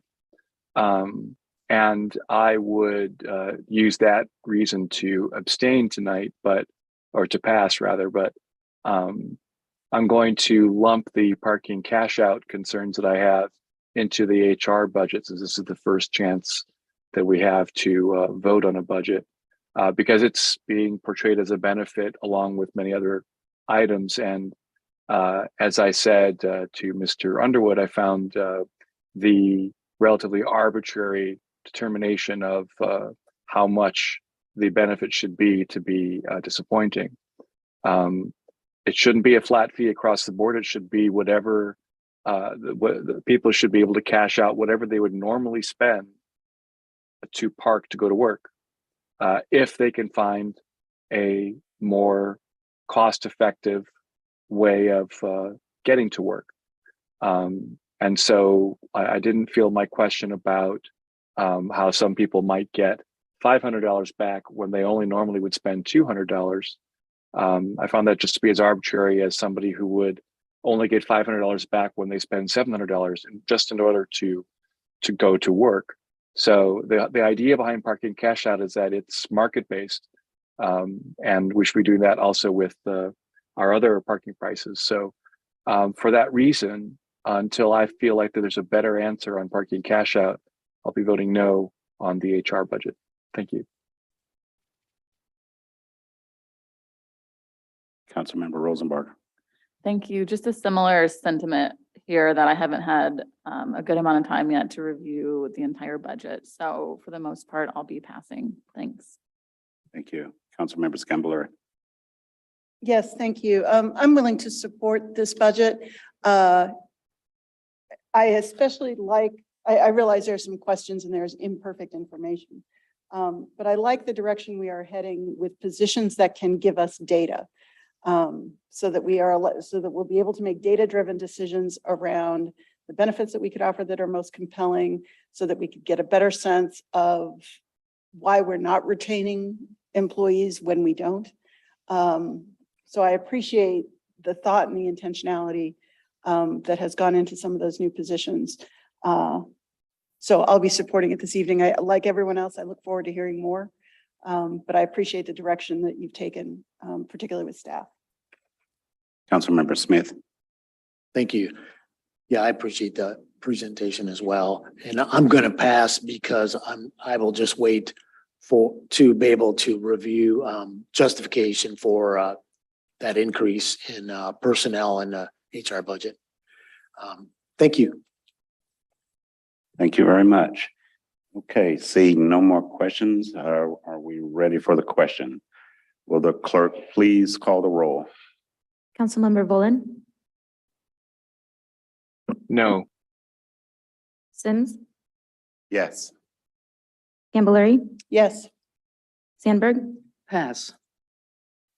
Rallo, Pass. Flaherty, No. Smith, Pass. Piedmont Smith, Pass. and Rosenbarger. Pass. Thank you. And I believe those numbers are 2, 2, and 5. 2 yes, 2 no, 5 pass. I think if my math is right, that equals 9. So thank you very much. And thank you, Ms. Shaw. Okay, we'll now go to the office of the clerk. Clerk Bowden.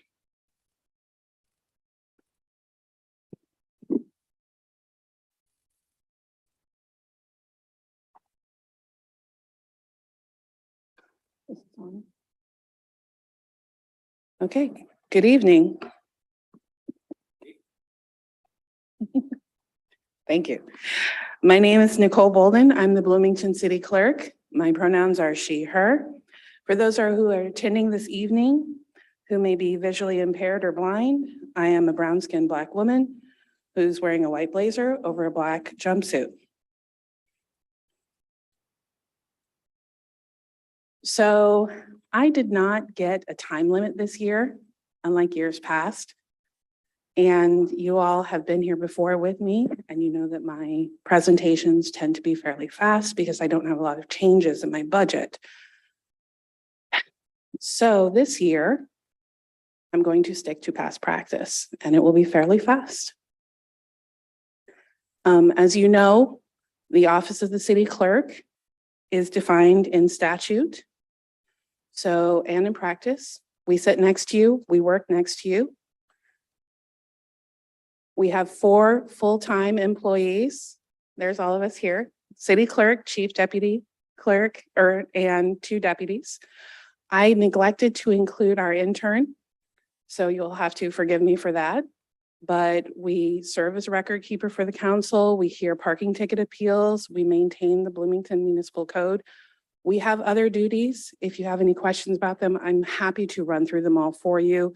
But at this point, I'm going to give you all a break and just kind of go through them quickly in terms of our slides. We're going to continue to staff the clerk and council space in the upcoming year and staff our council meetings and committee meetings. This year, we're going to continue to work on our certification programs, and I'm going to stay here just a little bit longer and talk about our certifications. The state changed the rules for certifications and ongoing educations for clerks. I actually have to attend ongoing education. And so I don't remember exactly when I received my Indiana Accredited Municipal Clerk certification. I think it was in the last couple of years. I am also a certified municipal clerk.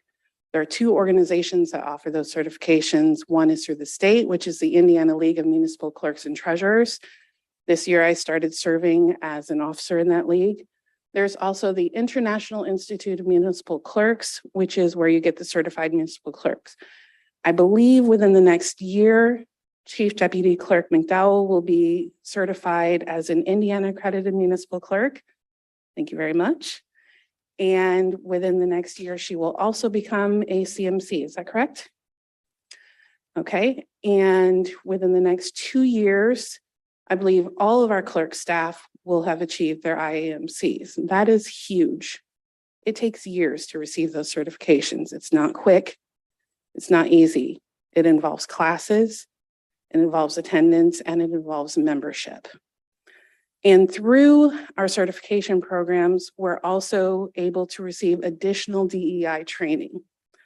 So not just the DEI training that is offered through the city, not just the training that is offered to department heads and elected officials, which I've seen some of you at that training, but we get additional training, which is how we know to offer our pronouns and talk about people who may be visually impaired. So I did want to point that out, and I will move on from here. Hopefully we'll be offering more weddings again.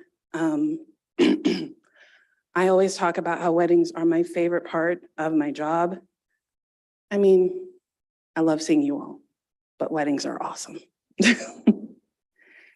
And we'll continue to engage in public engagement and outreach. We sponsor activities and we do outreach with other groups, with Black and Brown and LGBTQ plus groups. And that helps in terms of our office, and that helps in terms of getting boards and commissions staffed. So we have a lot of boards and commissions, and there are times when we have difficulty getting people involved. This is part of how we do so, by showing up. This year, our budget increase is relatively small. It's about 5%, mostly in the personnel category. It's the cost of living increase, which is where you're going to see most of it. I know when you look at the percentage category, Mr. Smith, I noticed you looked at the category, the percentages in other categories. If you see 7 and 8%, it looks huge, but our budget is relatively small. So $400 can be 7%. Not big. And this is it. Thank you for our consideration. There's our staff, jazz hands. And I'm here for any questions. Thank you. Well, now go to our council members.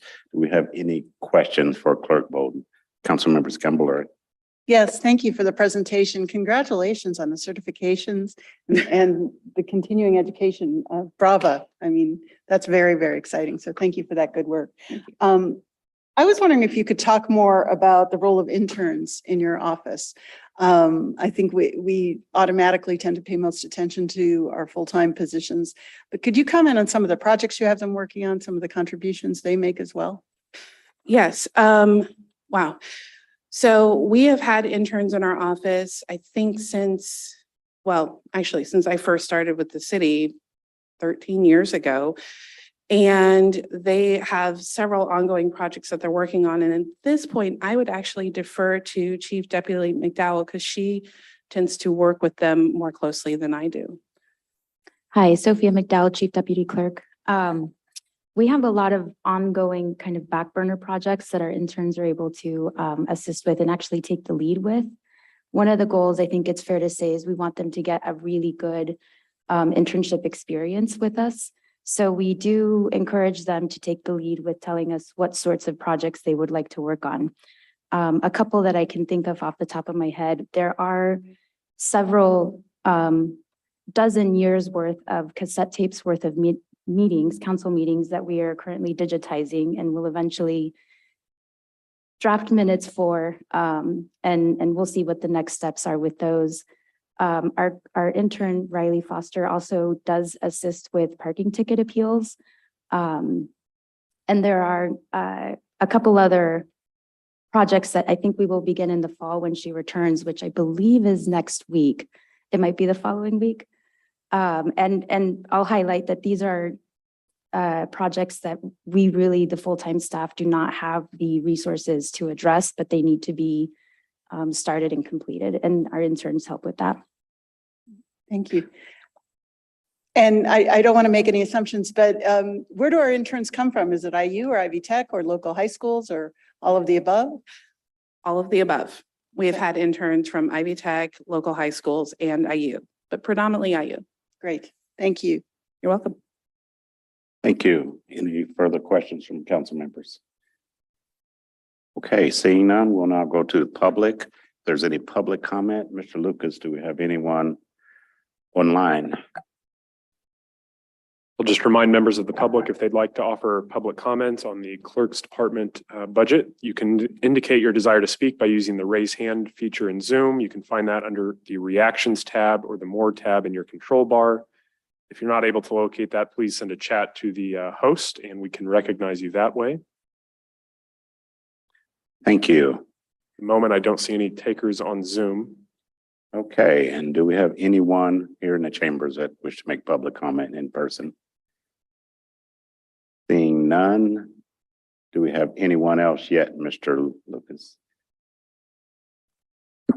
No, not that I see. Thank you. And before we go to council, final comment, Clerk Bolden, did you have something else to add? There was just one little bit of history that I was going to add about the Indiana Clerks League. You have, Which- you have 30 seconds. Go for it. The second president of the Clerks League was our own Mary Alice Dunlap, who was our mayor.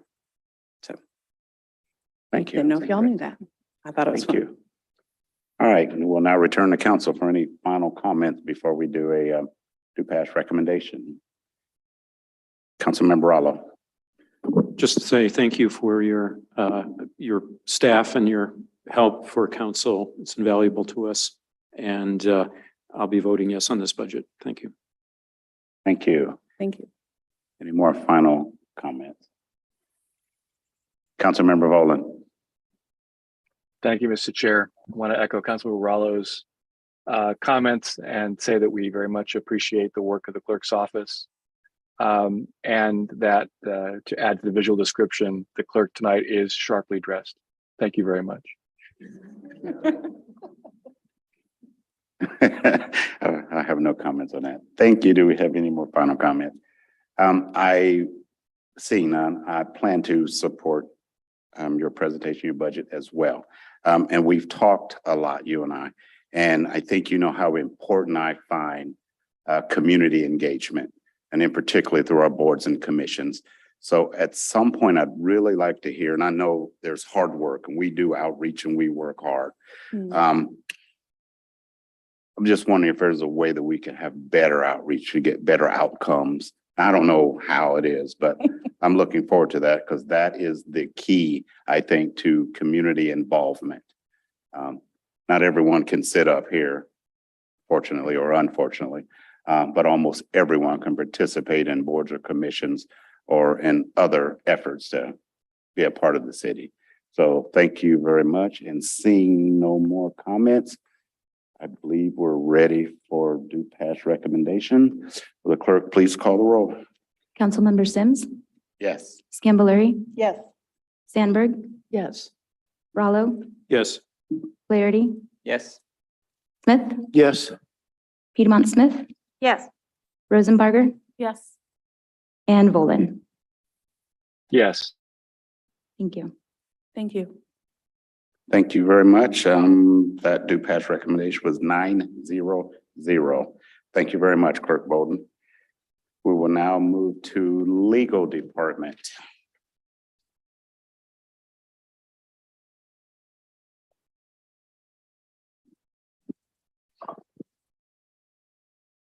Good evening, council members. Beth Kate, Corporation Counsel for the City of Bloomington. I want to start out, as others have done, thanking the great attorneys and staff who work in the legal department. I am new, as you know, relatively speaking, to the city, and I feel privileged to work with a group of attorneys and support staff who have just constantly been characterized by a tremendous work ethic, by generosity of time and talent, by the deepest integrity, and by a lot of good humor as well. So I want to publicly thank them for their great work tonight. So I won't read this lengthy statement out. I will simply emphasize in terms of why we exist. We serve the city's legal needs, and I want to emphasize the breadth of service that we provide. It encompasses transactions, litigation, managing risk, and advising across a host of local, state, and federal issues. We handle most matters in-house. We use outside counsel when we lack specialized expertise that is needed for the particular matter. As you're probably aware, we have 13 FTEs in the office. That encompasses 8 lawyers, one of whom also serves as the Human Rights Director for the city. We have a risk manager, a director of safety and training, and 3 support staff encompassing a paralegal and 2 administrative assistants. Currently, the legal department includes 3 divisions: legal, risk, and human rights. We are proposing, and you will see this reflected, I think, if you've seen the organizational chart for legal for 2023, and you've had a chance to look at our budget memo, we are proposing to move to the Community and Family Resources Department, the Human Rights Commission, the Human Rights Director position, and the non-legal activities supporting the Commission's work. That is a proposal we are making, having discussed this with CFRD, with the support of the current Human Rights Director, Barbara McKinney, who will sadly be retiring at the end of December. And the idea behind this is that a city attorney would continue to provide legal advice and support to the commission, to the director, and to the human rights function of the city. But CFRD is an excellent fit and a natural fit for the non-legal activities. And there are many excellent non-legal activities that are encompassed within the city's human rights program.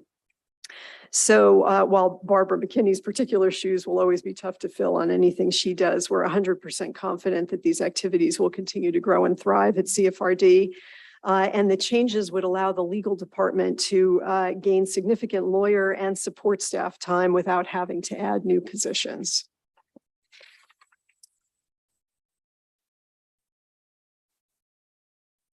The major initiatives we've been engaged in over the last year include annexation, the Meridian Fiber Agreement and the related tax increment financing district, advising on ongoing major redevelopment projects such as Hopewell, for example, advising on major city financing issues, including ED Lit, which you've already heard many references to, and bond issues for parks and public works and utilities, negotiating new police and AFSCME agreements, which has also been referred to earlier. And then our ongoing initiatives, reducing risks related to city operations and supporting the city's goals for sustainability and climate action and equity and inclusion. I will say the legal department also offers strategic advice on policy issues and actions to maximize the city's ability to advance its goals and the goals of its community against what can be a challenging state and federal law landscape. So examples would be this year advising on options in response to national developments in abortion law and state legislation on guns and gun rights, reviewing a U.S. Supreme Court amicus brief in a major human rights case that's going before the court and will be heard in the next term starting in October, and advising on whether the city should join that brief. So just to give you some examples. Just quickly, we had 21 budget goals for 2022. These slides do not list all of them, but this slide and the following 4 slides illustrate various budget goals for 2022 as they were listed in your earlier presentation from last year. I'm happy to answer questions about any of the 2022 budget goals if you have them. The Fraternal Order of Police agreement for 2023 to 2026 was achieved on May 18th when this council ratified or approved the deal that the city had negotiated with that union. As we've discussed already tonight, negotiations are ongoing with the AFSCME union. With respect to the goal of advising boards and commission members, staff has already spent 815 total hours advising board and commission members. That's about 90.5% of the projected time for the year. Under the heading of legal and policy documents, the legal department goals have been divided historically in terms of legal counsel, legal and policy documents, litigation, human rights, and risk. And so that's what you're seeing reflected in these slides. Goals from 2022 under legal and policy documents. You can see here the staff has negotiated, reviewed, drafted, revised, brought to execution 445 contracts for city departments. That's about 61% of the goal. This is through July. the figures that you're getting tonight. And staff have drafted 174 resolutions and 18 ordinances for boards and commissions, including the city council, and that is 85% of the projected goal from 2022. Under litigation, our goals are not susceptible to quantitative assessment, but basically we continue to have the same goals. We manage litigation in-house wherever possible and achieve the best possible outcomes, and we assist and or manage outside counsel that handle litigation on the city's behalf.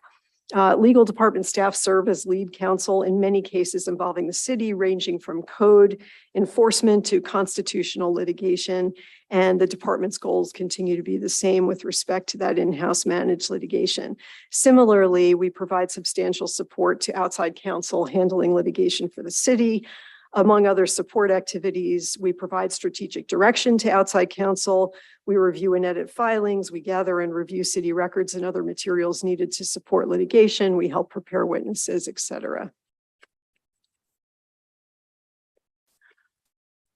Within the human rights function currently housed within the legal department, the couple of the goals from 2022 are reflected here. We have had 7 human rights complaints received, 6 have been investigated and resolved, and a 7th is pending. Staff have reviewed and received and reviewed 43 conflicts forms to date out of a possible 52 given 2 current board and commission position vacancies. Not all boards and commissions have memberships that and have functions that require them to do conflicts of interest, financial conflicts of interest disclosures. So that's why you're seeing numbers here or you're hearing numbers from me that don't reflect all boards and commission members. But we've already received and reviewed 83% of the conflicts forms that we would receive and review throughout the year, and staff are following up to collect the outstanding forms, and actually have suggested that for meetings of boards and commissions that do require these forms of their members, that we take some time at the start of meetings to get any outstanding forms completed, because I think it's just a matter of people not finding that they have time to do it, or they're not thinking about it. Okay. Under the heading of risk and risk management, we have already achieved this year's goal of providing training on risk prevention. Staff have actually completed 95 risk training sessions, which is nearly 200% of the goal, and 353 safety audits, which is 136% of that goal. In terms of reducing insurance claims by 3%, casualty claims are down, auto claims are up, workers' compensation claims are up compared with the same time in 2021. But mid-year cost comparisons are problematic because claims and charges are not resolved at this point. So we'll know much more at the end of the year. For 2023, we have 30 goals within the legal department, and I am not going to go through all of them, although they're all on these slides. The goals are basically across now to what would be 2 proposed divisions, legal and risk, and the 4 categories: legal counsel, legal and policy documents, litigation, and risk. So again, human rights with the non-legal portion of human rights activity, if that moves with council's approval, because it will take an ordinance change actually, and we will be coming to the council to explain more about that and present a proposed ordinance change. But if that's approved, some of the functions that we perform, we will continue to perform the legal advising to that function, and that's reflected in goals that have been absorbed under legal counsel and other areas. So I'm not going to read out all of these goals. They're included in the memo. The things that I will highlight about them is one of our 2022 goals was to develop a template for board and commission onboarding and training. We're working on materials now, and in 2023, our goal is to then use them to deliver that onboarding and training. And also we're building into those materials a quarterly reminder of compliance obligations regarding meetings and other things that board and commission members need to keep in mind. Okay. These goals also include various system enhancements aimed at increasing efficiency and transparency. For example, creating a manual to help onboard new attorneys and capture the vast institutional knowledge we are about to lose. We have two retirements coming up this fall. I mentioned Barbara McKinney already. Jackie Moore is also retiring. They take with them not only a tremendous amount of talent, but a tremendous amount of institutional knowledge. And in order to ensure that we don't lose that, one of the things that we are doing is creating a manual to help preserve that knowledge and also help then transition new attorneys. I should mention, we also are losing Daniel Dixon to his first love, the Lawrence County Public Defender's Office. And he's also tremendously talented. And so we're capturing his knowledge as well before he goes. And that project will be a living project and will continue into and be hopefully achieved in a form that will be solid in 2023, and it will continue to add information as our practice continues. Establishing a cradle to grave digital environment for producing, executing, and maintaining agreements and contracts. Providing additional information to the public via our website and public records request software that we are investigating now, okay, in collaboration with the innovation director for the city. So the rest of these slides show all of the 30 goals that I've just mentioned. One thing that I should also highlight is just the county has reached out to us about merging our Human Rights Commission with theirs. And we're in conversations with them about that too. If that were to happen, that would also come before council because it would require an ordinance change. And the county is actually working on a draft interlocal agreement to present to us to take a look at to assess that. But it sounds like a very positive opportunity. Okay. All of the rest of these are goals. I don't know how much time you want to spend looking at these. You have them all in your materials. So I will just go ahead and move on to our budget request. So our budget request is $2,187,230, and that is an increase of $67,655 or 3%. The increase is almost entirely in the personnel services category. It basically reflects the COLA that you've already seen and heard about from the controller's office and from HR. And the only other minor adjustments are a slight decrease in our other services, which typically includes our outside counsel services, and a very slight increase in supplies that is within our risk function. So I will say that we do obviously spend a significant amount of our overall budget. This is a budget breakdown by fund, but to go to our 2023 budget, you can see personnel and other services largely encompassing outside counsel services and consulting services are really where you see the bulk of our budget. So that is our budget ask, and our budget request reflects increases that align with our stated goals. So I thank you for your consideration of this. I am happy to answer any questions that you may have. Thank you. Thank you for the presentation, Ms. Kate. We'll go to the council now. Councilmember Scambolari. Yes, thank you. Can you go back to the slides and to the budget, sorry, to the budget request table that you laid out? Oh,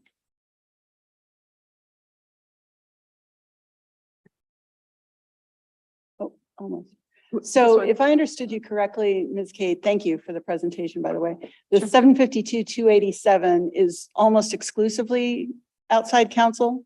It's consulting services and outside counsel services, yeah. How much of, I mean, just ballpark, how much of that might be focused on outside counsel for some of the specialized? It's broken up across the different categories. So litigation, legal counsel, legal and policy documents, and risk and HR. So there are portions within each of those categories that pertain to outside counsel. I can get you more detailed figures if you want it. Yeah, I can follow up with that. And what are the, a follow-up to that is, what are the areas in which we rely most heavily on outside counsel? Yeah, I Sure. think annexation is one, we have bond counsel. I guess. Annexation is one, bond counsel is another.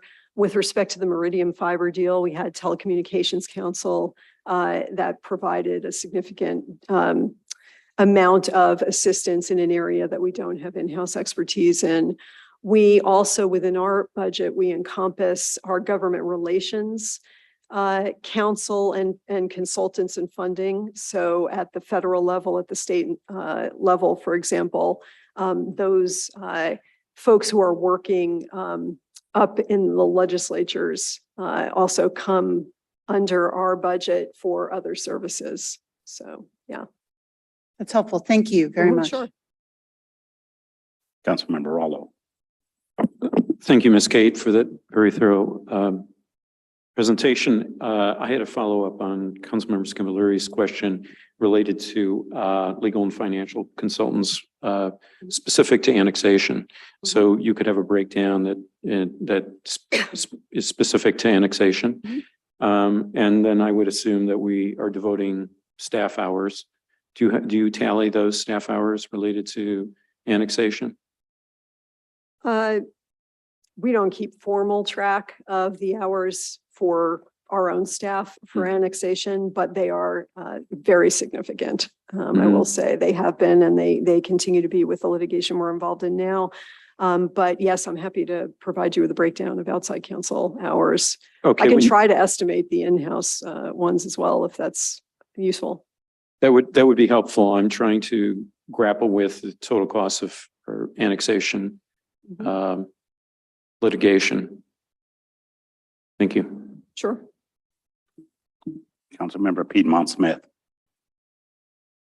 Thank you. I was looking at your organizational chart and comparing it with last year. So it looks like you're changing one assistant city attorney position to just a city attorney position. No, Is that just a typo or? I have to look. Is there a typo? Oh, it's a typo. Okay. There's only one city attorney. I thought as much. Okay. Yeah, great. sorry about the no, that's a typo.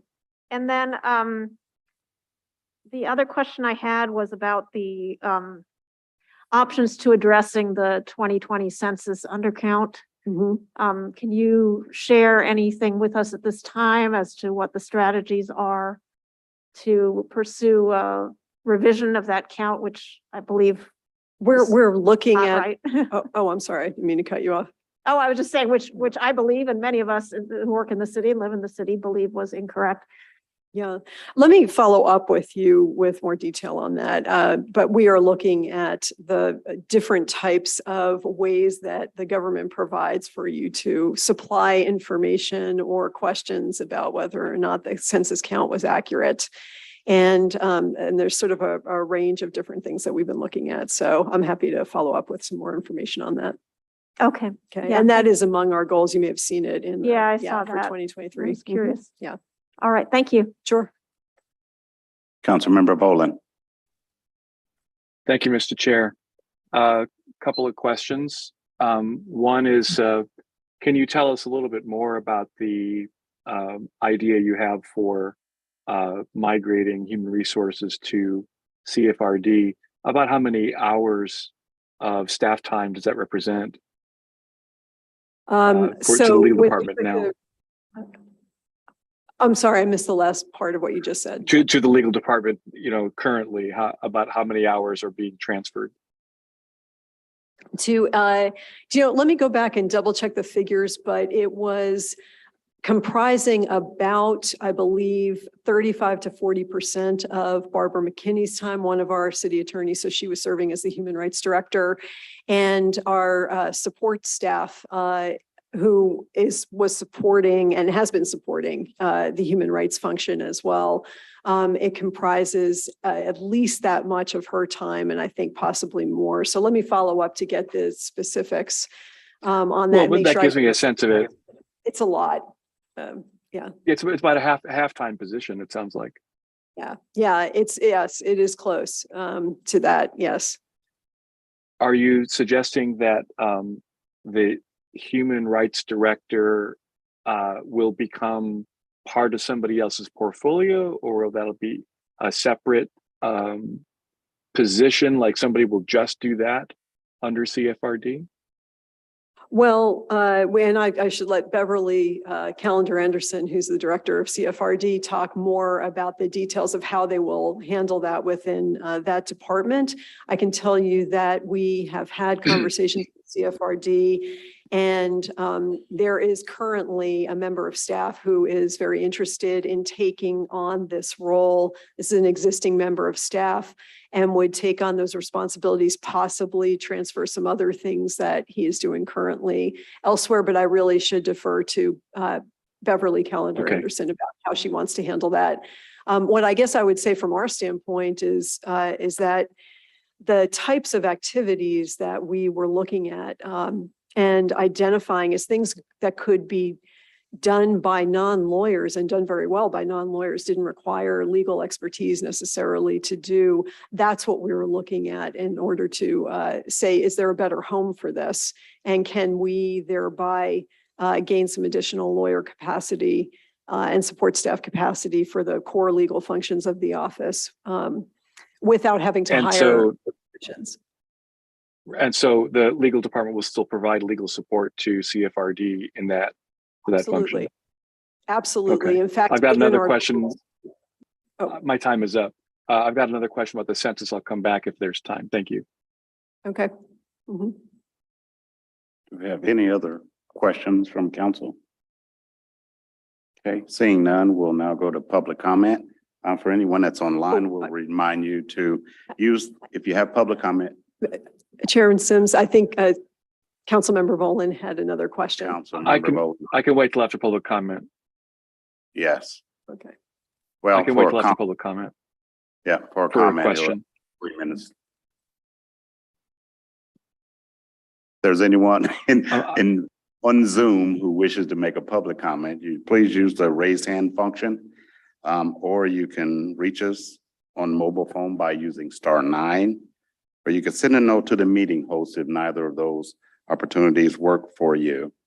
You will be allowed 2 minutes for public comment. Mr. Lucas, do we have any takers? Not on Zoom at the moment, no. Okay, thank you. We will go in-house to public comment, and we do have one person up here. Please identify yourself and you'll have 2 minutes. Hi, thanks.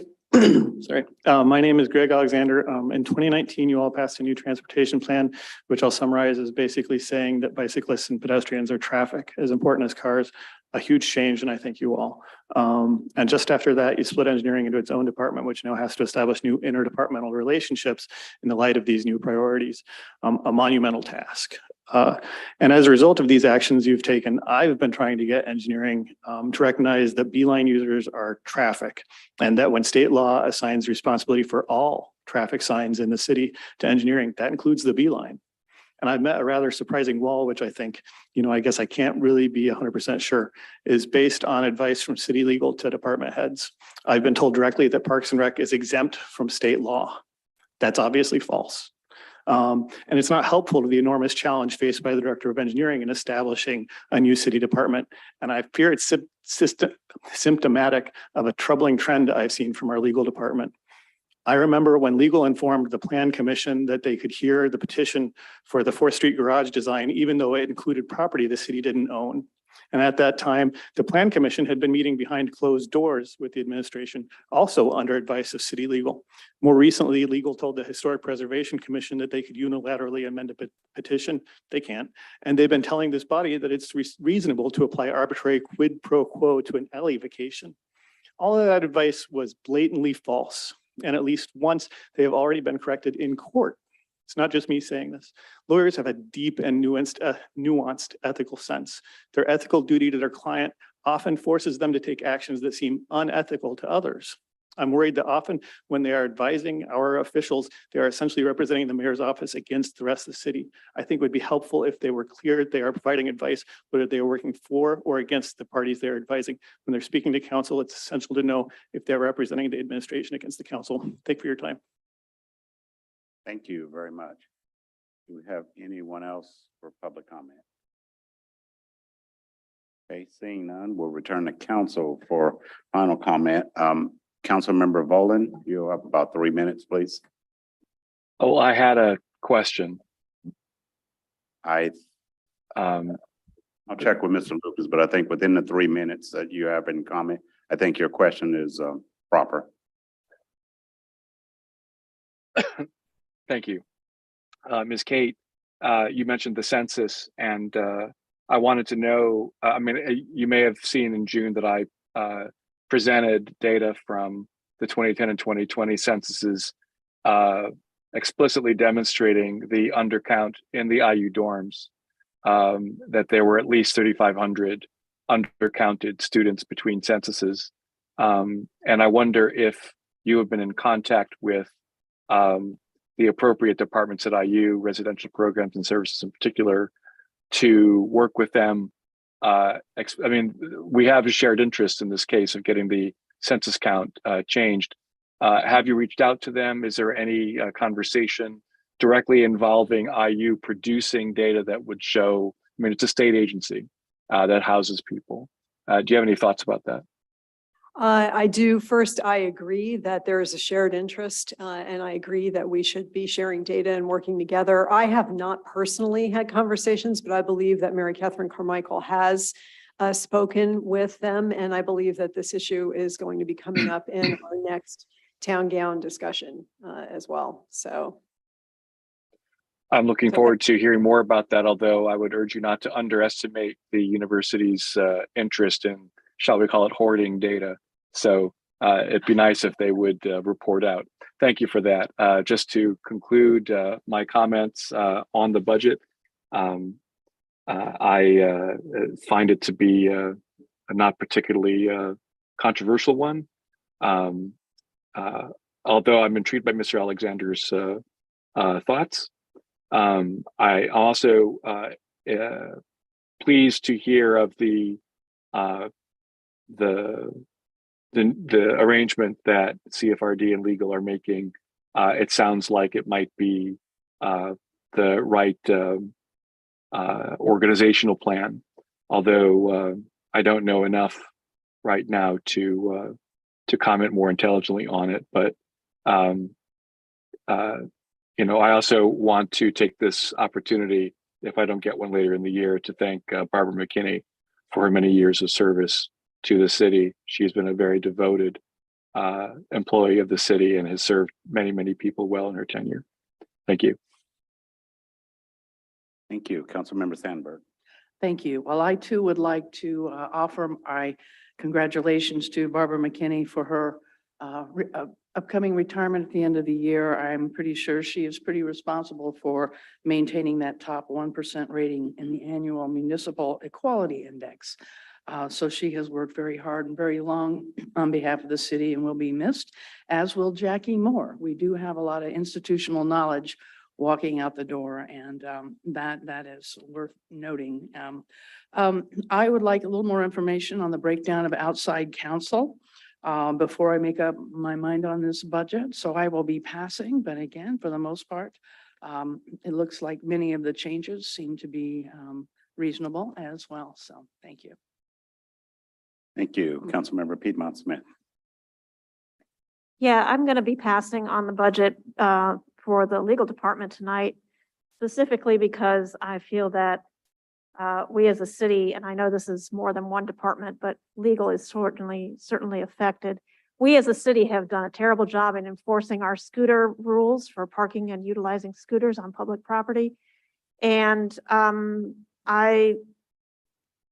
the feedback I've gotten so far from people in the mayor's administration has been, oh, we're still in a wait and see period. Well, we have waited and we have seen that scooter companies and scooter users are not following the regulations that this body passed, and it's way past time to start invoking fees and other legal measures against them.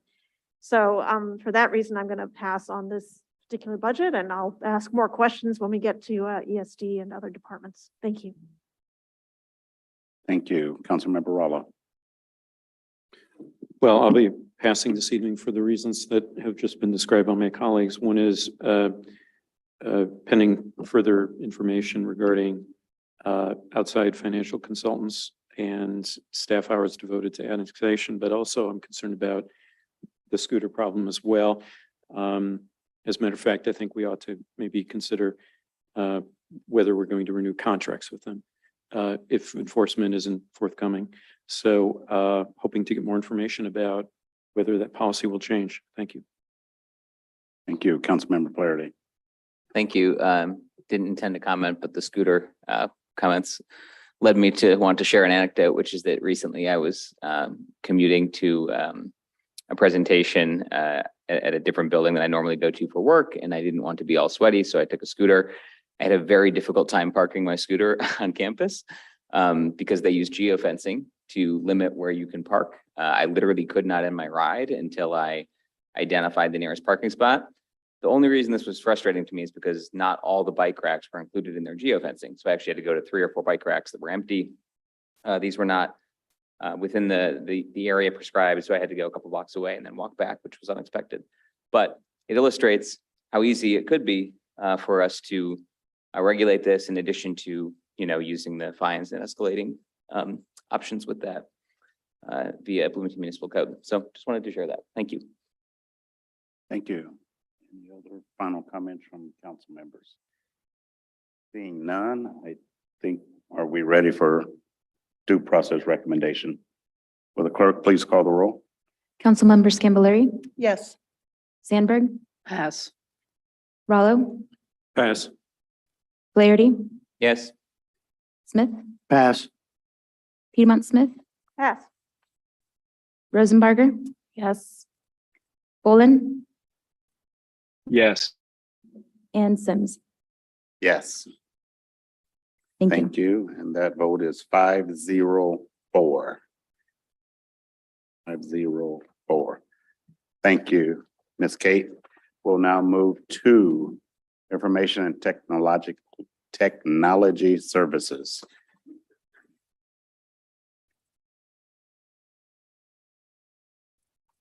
Good evening, Mr. Deeds.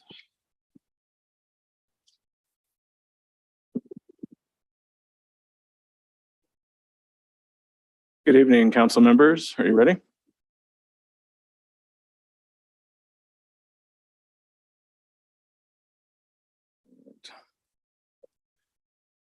Hello, I'm Rick Dietz, Director of the city's Information and Technology Services Department, more succinctly known as ITS. I appreciate the opportunity to present the 2023 ITS budget proposal for your consideration. In ITS, our mission is to provide the IT services, tools, training, and resources necessary to maintain mission-critical city systems, empower city staff to excel in their work, to improve digital equity in our community, and electronically engage our residents in their own governance. Ultimately, our work in ITS is as much about people as it is about technology. So I'd like to take this opportunity to acknowledge and commend ITS staff for their continuing hard work and excellence supporting our public and staff customers. ITS provides broad information technology and communications technology support for all city departments. In the next few slides, I'll share the status of some of our 2022 goals currently underway. Here are some of our 2022 highlights. In 2022, we've built on our broadband work and implemented digital equity strategic plan recommendations, including securing an infrastructure partner in Meridian to build a community-wide open access fiber network. Earlier this month, we awarded our 3rd annual digital equity grants rounds, and our 2022 network upgrade plans have been unfortunately pushed back by supply chain delays, but we're now beginning to receive awaited gear and we'll catch up as best we can in the remainder of 2022 and 2023.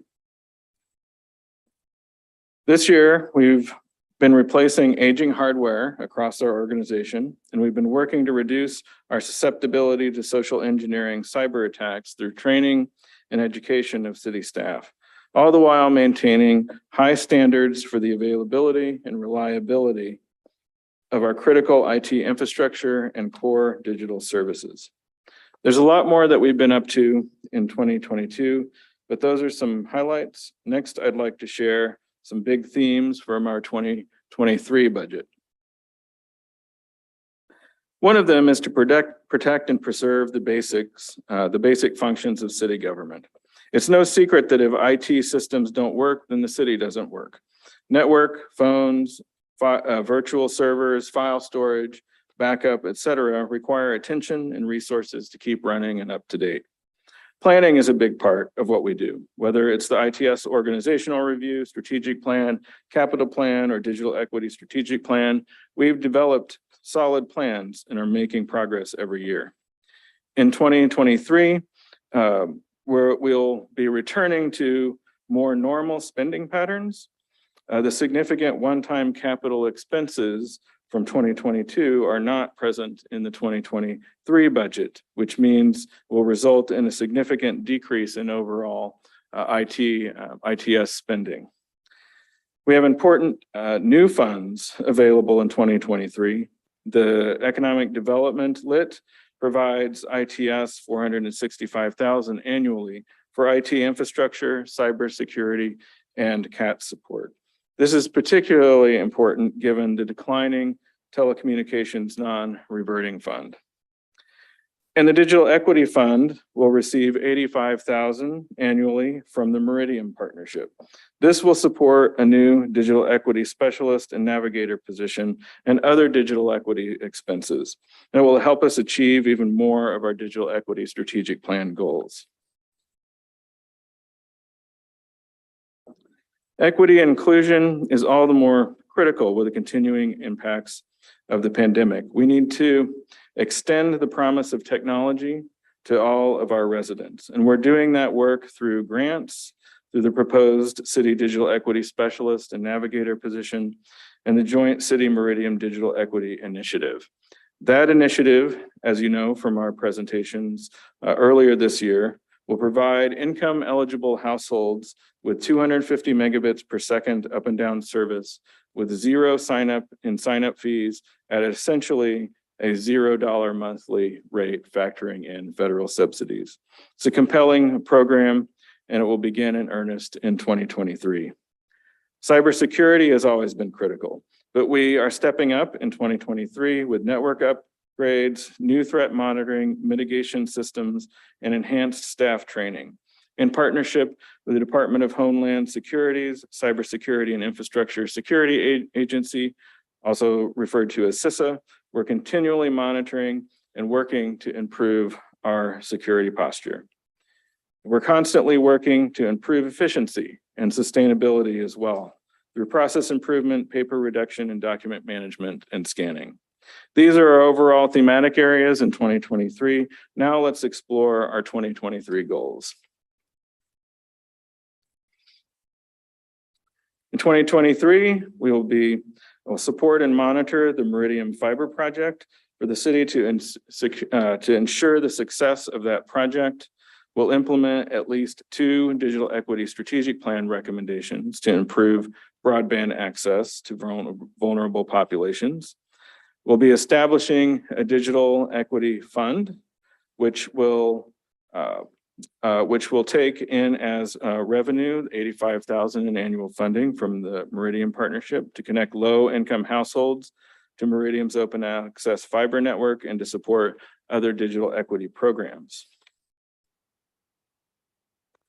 We also will be administering, awarding, and monitoring $50,000 in our 223 round of digital equity grants to support local organizations bridging the digital divide. We'll be developing a smart city strategic plan in partnership with the city's innovation office. We'll co-lead the data analysis support group, holding support and training meetings throughout 2023, implement at least 2 new document management workflows to improve operations and efficiency. We'll also establish automated monitoring of the city's GIS services to improve support and reduce downtime. We plan to deploy 5 new ArcGIS internal support applications to improve department operations throughout the city. be organizing and executing enterprise-wide network upgrade at city facilities, which, as I mentioned before, has been delayed due to supply chain issues, but we intend to execute on that fully in 2023. And will ensure high uptime for the city's network, primary city facilities to ensure that our operations are secure and stable. We'll complete the migration of our servers, network gear, and associated equipment to the Trades District Garage Data Center facility. Organize and execute the annual capital replacement of approximately 25% of the city's desktop inventory in 2022 as well. And then we'll achieve or exceed industry fish-prone percentage targets for our size of government organization, which indicates that our staff are trained and able to protect themselves and our organization against phishing-based cyber attacks. This covers our 2023 goal highlights. Now let's turn to our actual budget. ITS budget, our ITS budget comes from several funds: the ITS General Fund, Telecommunications Non-Reverting Fund, the Electronic Map Generation Fund, and Enhanced Access Fund. Of note, the Telecommunications Non-Reverting Fund draws its revenue from the franchise fees paid by state video franchisees operating in Bloomington. This fund is in decline and has been in decline for quite some time due to cord cutting and a shift from traditional cable TV. And over the past few years, we've moved many ITS expenses out of the telecom fund accordingly. In addition, starting in the 2023 budget, ITS will receive funding from the ED Lit for infrastructure and cybersecurity expenses, and from the new Digital Equity Fund established to support the city's digital equity efforts, with Meridian contributing $85,000 annually to this fund. With that being noted, now we'll take a look at our various budget lines. Several have notable changes that I want to bring to your attention. The ITS General Fund budget request for ITS is $3,132,488. This is a decrease of $1,400,000. Significant highlights from the general fund proposal are as follows. In personnel services, we're requesting approximately $2 million, which is an increase of $80,000 to support the cost of living increases and the addition of a new permanent part-time digital equity specialist position.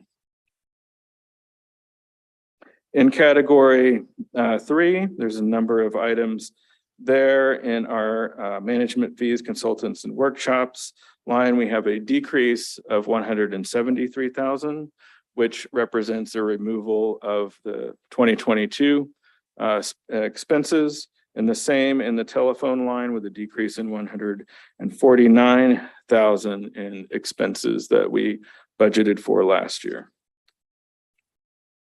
Also in category 3, hardware and software maintenance, we have an increase of $40,000 for cybersecurity investments, including updated antivirus and DNS, domain name service security. In dues and subscriptions, we have an increase of $160,000, largely to accommodate the renewal of Microsoft Office licenses, but also supporting a number of other new applications and a corresponding reduction in a number of applications as well. In our grants line, again in category 3, we have a continuing request for $50,000 for our 2023 digital equity grants funding. This was a program originally established under the Recover Forward umbrella. It is now a regular part of the ITS general fund budget. And then for community access TV and radio line, we have a decrease of $460,000 where we've shifted from the general fund to ED Lit, our CATS expenses for this year. Moving on to general fund category 4, we have a decrease of 940,000 due again to one-time expenses for, in this case, network hardware, virtual infrastructure, and more. In equipment, we have an increase of 45,000 to replace PEG Hub, our PEG Hub system, PEG being public education and government channels. This is the hardware that pulls in the signal and programming from CATS and then distributes it to various service providers. That hardware is due to be replaced this year, and we're proposing to do that here. Now on to the telecom non-reverting fund. The overall telecom non-reverting fund budget is $450,123. The telecom fund is divided into 2 sub-accounts, an infrastructure account and a services account. In infrastructure, category 3, we have a purchase of equipment. This is an increase of $10,500 to support the movement of some firewall support and security services moved from the general fund into the telecom fund. Again, in telecommunications infrastructure, category 4, we have a decrease of $154,968. This represents the movement of this our regular computer capital replacement funding from the infrastructure account to the services account, where there are greater remaining funds. And here, switching over to telecom services, this represents the other side of the ledger there, with the capital replacement of laptops, computers, docks, power supplies, monitors, etc., shifting over to this account. In electronic map generation and enhanced access funds, we are not proposing any budgeted amount this year, so they are budgeted at 0. In terms of our Recover Forward and CARES funds, again, large expenses in 2022, we are not proposing any budget appropriations there. They have gone to 0. And then in ED Lit, as mentioned before, we are budgeting $465,000 for IT infrastructure, cybersecurity investments, and CAT support. In our digital equity fund, we are budgeting $84,999 to support the hiring of a digital equity specialist with accompanying appropriations in category 2 and 3 for that fund to support basic office equipment and other expenses to get them and their efforts off the ground. On this slide, you'll see the ITS budget broken down by category and fund, with $3,132,000 from general, $465,000 from ED Lit, $85,000 from the digital equity fund, and $415,000 from the telecom fund. And then in this slide, we have the proposed ITS budget for 2023. As well as recent budget years for comparison. The overall proposed 2023 ITS budget is $4,097,611, which is a decrease of $1,397,489. Thank you for your consideration of the 2023 ITS budget. We look forward to helping city staff meet their goals and potential with technology tools and support in 2023. And we appreciate the honor and opportunity to serve our sister city departments as well as the Bloomington community. And with that, I'd be happy to answer any questions that you might have. Thank you very much. Thank you for your presentation, Mr. Dietz. Going to Council Member Piedmont Smith. Yes, thank you for the presentation, Mr. Dietz. Since the main funding for community access television switched from the general fund to ED Lit, it was a little bit hard to compare with last year. Can you tell me, has it increased, decreased? What's the overall support level for cats? For cats, it's a 1% increase. 1% increase Yeah. overall? Yeah. And does that keep up with the increase in their costs for employees and equipment and all that? That keeps up with the funding model that we have, used for the past several years. In terms of their general request, they've been fairly flexible and they've been working to reduce their overall costs. As you may recall, this is a jointly funded project with the city, Monroe County, and the town of Ellettsville, providing financial support for this program, as well as the Monroe County Public Library. And over the past several years, this has been the funding model we've adopted. So how does it work? It's a multi-year agreement, or they ask you each year for a certain amount, or how does that? Yeah, they usually will send us a letter describing their needs. We'll consider that, make a proposal about that. And this year, and they could speak to this more concretely. I know that they've reduced some headcount. They've engaged in a number of efficiency practices. So we feel that this budgeted amount is adequate for their needs. Okay, I'm just a little surprised because of inflation, and so the cost of keeping good employees is certainly way higher than 1%. So, but that they did not request a bigger increase. No. Okay. Yeah, as you may recall, you've seen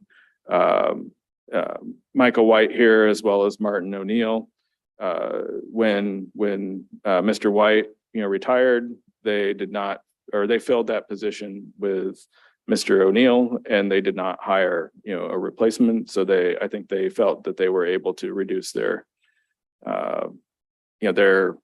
management, their leadership headcount, without adverse effects. So, we took that and didn't think that they necessarily, were seeking a substantial increase, based on that. I see. Okay, thank you. Thank you, Councilmember Rallo. Thank you. Thank you, Mr. Dietz, for your presentation. Has Meridian contracted with an internet service provider yet? And if so, who is that? What is that entity? Yes and no. My understanding from a conversation today with their leadership is that all of the remaining issues have been resolved at the board level. And so they intend to sign a contract, within, a few days. At that point, we would be happy to announce. Okay, So the ISP. It's forthcoming very soon, it sounds like. Yes. And I had another quick question, may I? Yes. Well, this is, it was an interesting anecdote that my colleague, Councilmember Flaherty, brought up about geofencing. And I would assume that if that were something we would pursue, your department would be deployed to do that. Is that something that would be feasible? IU, may have an infrastructure that is superior in some ways to ours in terms of providing, places where the scooters would be or where they wouldn't be, but clearly they're blocking sidewalks. Is geofencing feasible? Is this something we could pursue? It is feasible, and it's done. It's done with the scooter hardware or scooter vendors technology platform. it's not something that we don't create geofences. What we have done, and can do, even more is provide through our GIS team, the coordinates and the spatial information that would define, where things are geofenced, but it is up to the vendor to be able to utilize that, information. I see. So this is something then you could provide the data, you could provide the information, but it's up to us to have as sort of a legal, something legally binding for that vendor to develop this and adhere to it, right? My assumption would be that most, if not all, of the existing vendors have this capability. I can't speak to the contract because it's been years since I've looked at it. Thank you. Thank you. Any further questions from council members? Okay, seeing none, we will go to the public for public comment. Thank you, Mr. Dietz. I will remind those in the public, if you have a comment over Zoom, please use the raised hand function in Zoom, or you can use the mobile, or if you're on a mobile device, use *9 to reach us. And if none of those work, you can contact the meeting host on the chat function on Zoom. Mr. Lucas, do we have any takers? Not that I see right off the bat, no. Okay, thank you. Give it just a second and we'll seek those here in the public. If we have any public comments from anyone present. Seeing none on Zoom. Okay, we'll return to council for any final comments before seeking a do pass recommendation. Councilmember Rallo. Thank you. I realize the digital equity employee that you propose, which is half an FTE. I support the idea, but because I'm trying to remain consistent here in terms of evaluating whether or not new employees should be added at a time when we should have adequate compensation, I'll be passing this evening, but overall, I think your department has been doing a fine job and I appreciate your work. Thank you. Thank you. Any further final comments from council? Seeing none, I'm sorry, Councilmember Volan. Thank you, Mr. Chair. Just to echo Councilmember Rallo's sentiments, and to say that I appreciate the efforts ITS has made to upgrade the council chambers. You can see it in several pieces of technology, such as the control panel in front of you, Mr. Chair, and other upgrades. And that in general, the evolution of the department, especially in light of the fading telecom fund, it seems to be appropriate, and it's interesting to follow. Thank you. Thank you. Any further comments? Okay, before we go forward, I will say thank you for the presentation, Mr. Dietz, and I too want to tag along with Councilmember Volan. We've had some challenges in the last couple of years, and particularly in ITS infrastructure and how we do business here within the city. And I want to thank you for your patience and your expertise, and even holding your temper sometimes. I know we have some good times, but I appreciate the progress that's been made and look forward to more progress as we move forward. So seeing no more comments, I believe we're ready for a due process recommendation. Madam Clerk, will you please call the roll? Councilmember Sandberg, Yes. Rallo, Pass. Flaherty, Yes. Smith, Yes. Piedmont Smith, Yes. Rosenbarger, Pass. Bolin, Yes. Sims, Yes. and Skimblary. Yes. Thank you. Thank you, and that is 703. I'm sorry, 2. Thank you. 702. Now, we will now go towards city council, and Mr. Lucas, are you ready?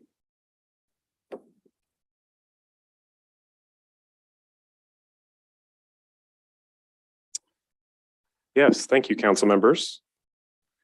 Good evening. My name is Stephen Lucas. I am the council administrator and attorney, and it's my pleasure tonight to present the 2023 proposed budget for the Bloomington Common Council office.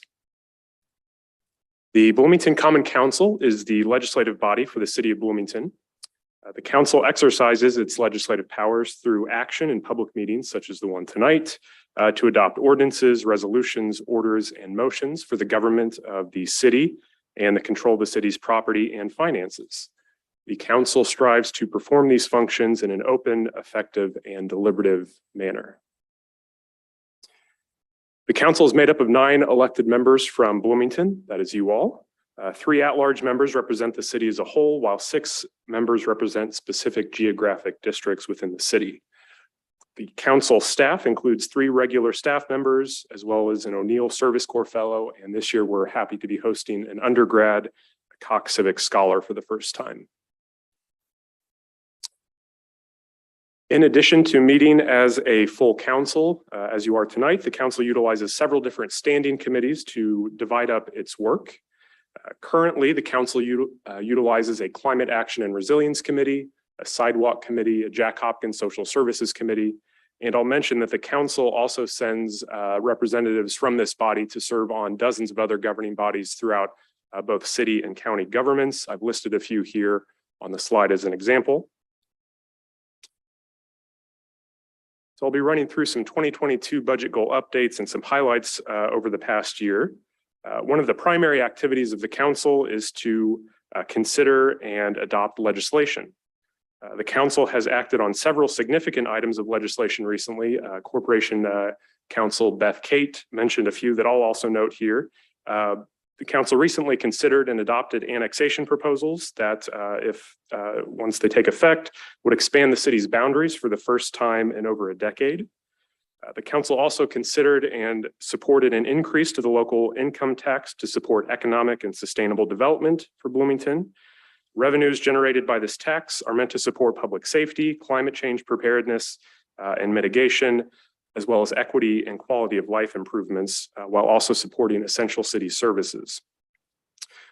In conjunction with this lit increase, the council also approved the issuance of general obligation bonds to support projects addressing climate change preparedness and implementing additional equity and quality of life improvements for city residents. I'll also mention a few months ago, this council approved a historic 4-year collective bargaining agreement negotiated with the FOP team and the city negotiating team to support retention and competitive recruiting efforts within the city's police department. And while not an item of legislation, Councilmember Rosenbarger mentioned this earlier, the council and city have also prioritized diversity, equity, and inclusion efforts over the past year by making specific DEI training available to elected officials and department heads throughout the city. And just to give you a sense of the legislative activity over the last few years, I've got some figures here on the number of items of legislation adopted through from 2020 through August of 2022. I'll mention that many of these legislative efforts and operations during these years were influenced by the COVID-19 public health emergency. When that statewide public health emergency ended in March of this year, the council's operations began to shift back to normal. However, the council and many other governing bodies throughout the city have continued to operate in a hybrid meeting fashion like the one we've got going tonight, where members of both council, city staff, and the public can observe and often participate in the meeting remotely in an effort to increase accessibility of government to all. In this vein, an ongoing goal that you'll see later moving forward for the council office will be further collaboration with departments here in the city, especially the clerk's office and ITS department, to examine and continue implementing appropriate accessibility improvements through workflow and process changes and technology improvements. Under the activity of policy development and coordination, I'll just note that the council, to do all this legislative work, the council employs staff members who, among other duties, engage in policy development and coordination with both members, other city departments, and members of the public. Council staff will continue to collaborate with these stakeholders to develop legislation and prepare it for council action. I'll note recently, the council staff has completely turned over since this time last year. We're excited to welcome two new regular employees, and I mentioned our two new office interns. And one immediate goal for the upcoming future is to onboard and train these new staff members to return the office to full capacity so it can support the work that you all do. I'll mention here the council staff has also taken on the role in the last year of providing coordination and administrative support for both the Community Advisory on Public Safety Commission, which met for the first time in May of 2021, and the ongoing Redistricting Commission, which is set to wrap up its work in the coming week, hopefully. Another major activity of the council is making decisions regarding certain discretionary funding that's available for specific purposes. These efforts include the work of the council's Jack Hopkins Committee and Sidewalk Committee. In 2021 and 2022, the Jack Hopkins Committee awarded roughly $850,000 to several dozen to dozens of different social service agencies in the Bloomington community. Last year, the council's Transportation Committee, as it was then named, made recommendations for the use of $336,000 out of the Alternative Transportation Fund to help pay for construction or design of new sidewalks, as well as certain traffic calming or pedestrian improvement projects. For years, a major goal of this committee, now returning to the name of the Sidewalk Committee, was to revise the objective criteria used to rank and consider sidewalk projects. Last year, with much help from city staff in planning and transportation, the committee overhauled both the objective criteria and the list of potential projects that the committee draws from. This represents the largest update to this methodology and process since the creation of the committee in 1992. Finally, just a quick note, each year, 4 council members from this body participate on the Public Safety Local Income Tax Committee of the Monroe County Local Income Tax Council, which involves collaboration with representatives from Monroe County, Ellettsville, and Steinsville on allocations for public safety expenditures. More information about all of these committees is available on the council's website. Finally, under 2022 activities, I'll just mention that through the end of last year and into the start of this year, council staff worked primarily remotely while continuing to respond and assist with constituent concerns and contacts, whether through phone calls, emails, or other interactions. Staff receive hundreds of constituent contacts each year, and that doesn't count the various interactions that you all have with the public on a weekly or daily basis. I'll mention here too that many of you hold regular constituent meetings where you invite members of the community to speak to you on any matter of general concern. Moving into some of our 2023 budget goals and activities. I'll just mention first under legislative duties that the specific items of legislation taken up in a given year often depend on what's happening in the city more broadly. This is reflected by the legislation brought by the administration and the legislation that you all sponsor on your own. This can often be difficult to predict in advance. As I've mentioned earlier, council and our staff will continue to assist with developing legislation and will look to improve public access to the activities of the council, again, through further improvements made to hybrid meetings, integrated technology options. I'll mention, you can't see it on the screen, but tonight there's a live transcript of the meeting available to the public. One budget item I'd like to draw attention to now is under our other services and charges line in our category 3. For several years, the council office has budgeted for ASL interpreting services in that line, but these services have been were suspended at the beginning of the pandemic and have not been picked back up. That money remains in the council budget, and my intent, should it be there through once the budget is approved, would be to advertise that ASL or other interpreting services are available upon request rather than a regular feature at council meetings. And that funding could also be used for other accessibility improvements that come to light as we refine our hybrid meeting setup. I'll say several suggestions have been made over the course of the last few months, and that money could be used toward additional accessibility improvements.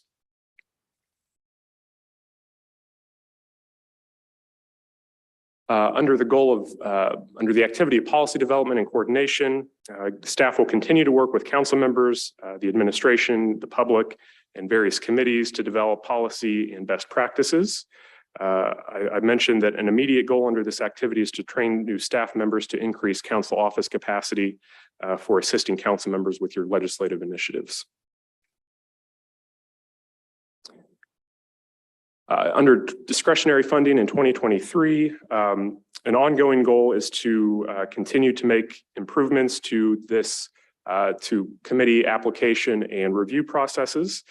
Jack Hopkins Committee, for example, has an annual survey it sends to all applicants to solicit feedback and suggestions, which the committee always takes seriously each year when it sets up the next year's funding cycle. For the Sidewalk Committee, the goal is to build on the recent overhaul I mentioned to the criteria and project list in order to continue examining ways the committee can make informed, fair decisions on the allocation of resources toward sidewalk construction. Next year, the council office will continue continue striving to provide timely responses to constituent contacts in whatever form those contacts take. Council office staff has now returned to working primarily from City Hall. So we look forward to working more directly with the public in the upcoming months and year. Finally, I'll just mention council staff includes 2 attorneys who strive to represent and perform work on behalf of the council. And the goal we have under this activity is to attend at least 12 hours of training throughout the year, not only to ensure compliance with CLE requirements, continuing legal education requirements, but also to stay informed of emerging issues and changes in law that affect the council. To the numbers, the main increase you will see in the budget is in category 1, where there's a requested increase of $15,625. This represents a 5% increase in salaries for both council members and council office staff. I'll have to rely on Mr. Underwood as to why our category 1 overall increase is 2.63%. Category 2, you'll see a small increase in dollar amount of $578, representing a 14% increase. This is to buy some new office chairs. Category 3, there's a requested increase of just over $6,000. This is primarily in the Jack Hopkins Fund, where you'll see a $6,000 increase requested for that program funding. I mentioned earlier, this is not a change in the budget, but I did want to highlight that the funding that we've budgeted each of the last several years for ASL remains in the council office budget. Again, my intent, should that money be left there, would be to advertise those services as available upon request with sufficient notice, and then track how much of that funding is being used for translation services, and then come to the council and report back on any additional expenditures for accessibility improvements that are requested. One other non-change I'd like to highlight, and again, I may have to lean on the controller's office for some help here. The requested category 4 budget, which is entirely funding toward the council sidewalk committee process, is $336,000. This represents no change over last year's budget. As I understand it, the funding sources that flow into the Alternative Transportation Fund, where this money comes from, will not support an increase for next year. This slide shows each category request by fund. There are 3 funds that make up the council office budget. The total request is $1,362,665, which is roughly a 2% increase over last year's budget.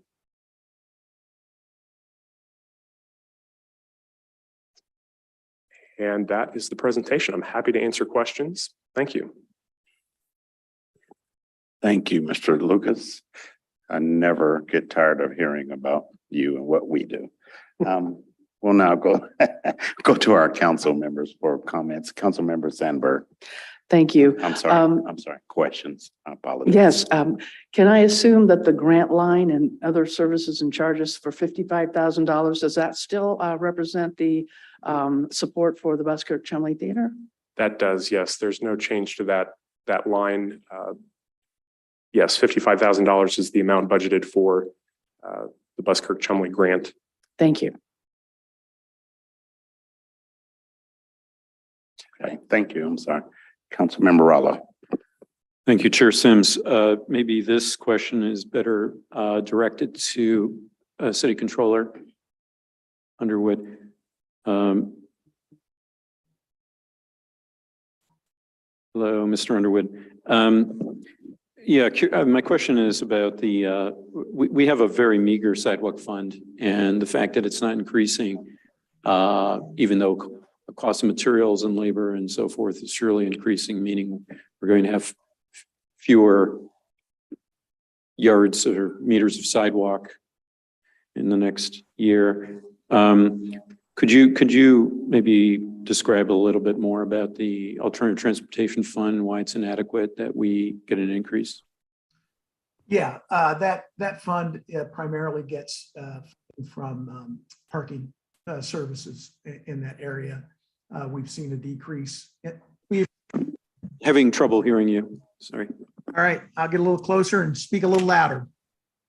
That fund is recovering from the pandemic, from parking services, fees and fines and permits, and it's just not completely recovered. So it was very difficult to get that budget to pass, to balance with the available funding.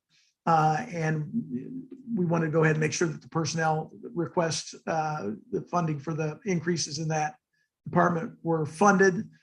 So it was just, we didn't have the opportunity to increase even $3,000 for the sidewalk. I will say there is significant other capital investments that you'll hear about later this week. So I think we've probably have funds that would be more than what we would have been able to increase. This is typically about a $3,000 increase per year, and we just couldn't make it work in this particular case, but we have found other funding arrangements that I think we'll be able to incorporate sidewalk work in that would more than account for the $3,000 in this fund. Are there other funds that we could transfer to this to build our? Not at this time. We like I said, I think you'll see that we have increased the funding more than what we would have been able to in this particular fund for sidewalks. Okay, maybe we'll discuss this further. Thanks. Yeah, I think you'll see that when Andrew does the engineering budget. Okay, thank you. Any further questions from council members? Okay, seeing none, we'll go to the public. I will remind the folks that are on Zoom that if you wish to make a public comment, please use the raised hand function on Zoom. If you're on a mobile device, you can reach us through *9. And if neither of those work, you can please send a note to the meeting host via chat, the chat function on Zoom. Do we have anyone on Zoom waiting? At this time, I see no one raising their hand right now. Thank Chair you. Sims, Yes. I have been contacted by a member of the public who would like to speak. That individual is Sam Dove. Yes, he has 2 minutes. Are you there, Mr. Duff? Yeah.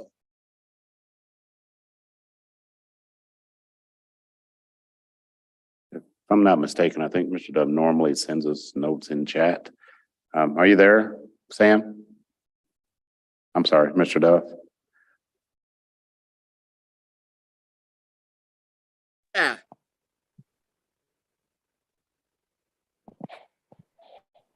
Okay, if you could send that to us in chat or an email to our office, we'll make sure that all of our council members get that information. Okay, and any more public? Thank you, Clerk McDowell. I do believe that I have the message now. The message is, why does general have 0? Why does general have 0? Yes, I believe that's, yeah, why general have 0 in budget? Thank you. Okay, now we'll go to public comment to anyone present. If we have anyone. And seeing none, we'll go back to council for final comments. Okay, seeing none from council, I'm sorry, Councilmember Piedmont Smith. Yeah, I'm just trying to understand what Mr. Dove was saying. There is a 0 in category 4 of the general fund, which is capital expenditures, because we have none in our general fund budget. So maybe that's what he was referring to. I'm not sure. I also want to take this opportunity to welcome the Deputy Attorney Administrator Ash Kulak to council office. I believe it's their first meeting, so welcome tonight. And Mr. Lucas, as always, thank you for preparing the presentation and the budget. Thank you. Okay, any further council comments? Again, Mr. Lucas, thank you for the presentation, and as well, I'd like to say welcome. I was over talking to you and never even said that, so I do apologize. And we do have, we've had a little bit of staff turnover, for lack of a better term. And I really appreciate the dedication and the hard work that you have shown us, or me and all of our colleagues, and keeping this train on the rail, so to speak. So we really appreciate that. And seeing any more comments, I do believe we're ready for a due pass recommendation. Madam Clerk, will you please call the roll? Before we do that, did I miss Councilmember Volan? No. Okay, okay, thank you. All right, Councilmember Rallo, Yes. Flaherty, No. Smith, Yes. Piedmont Smith, Yes. Rosenbarger, pass. Bolin, Yes. Sims, Yes. Gambilary, Yes. and Sandberg. Yes. Thank you. Thank you. That's 7-1-1. Thank you, Mr. Lucas. Okay. Next, what's my computer? Okay, now we'll move to the controller's office. Everyone's fighting each other to get to the podium, so we'll try to accommodate you. Ready for your presentation if you are. Good evening, City Council members. My name is Cheryl Gilliland. I am the Director of Auditing. Tonight, my colleague Jeff McMillan and I will be presenting the 2023 Controller's Budget.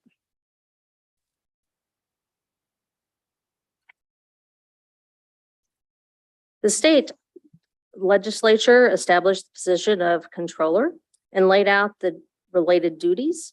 For the city of Bloomington, the controller and his staff provide the city's 22 departments with additional fiscal oversight. In addition, the staff interacts with a number of other departments such as the Bloomington Housing Authority, Bloomington Transit, and the Bloomington Urban Economic Association as a few departments. The controller serves as the city's chief financial officer. The controller's office comprises of 11 staff members and 2 interns. We are responsible for a variety of areas. One of those being the annual budget, the submission of which we are doing this week. Reporting at the federal, state, and local levels. Managing the fire and police pensions. Plus a number of financial oversights for major initiatives such as Switchyard Park and the current and new hospital sites.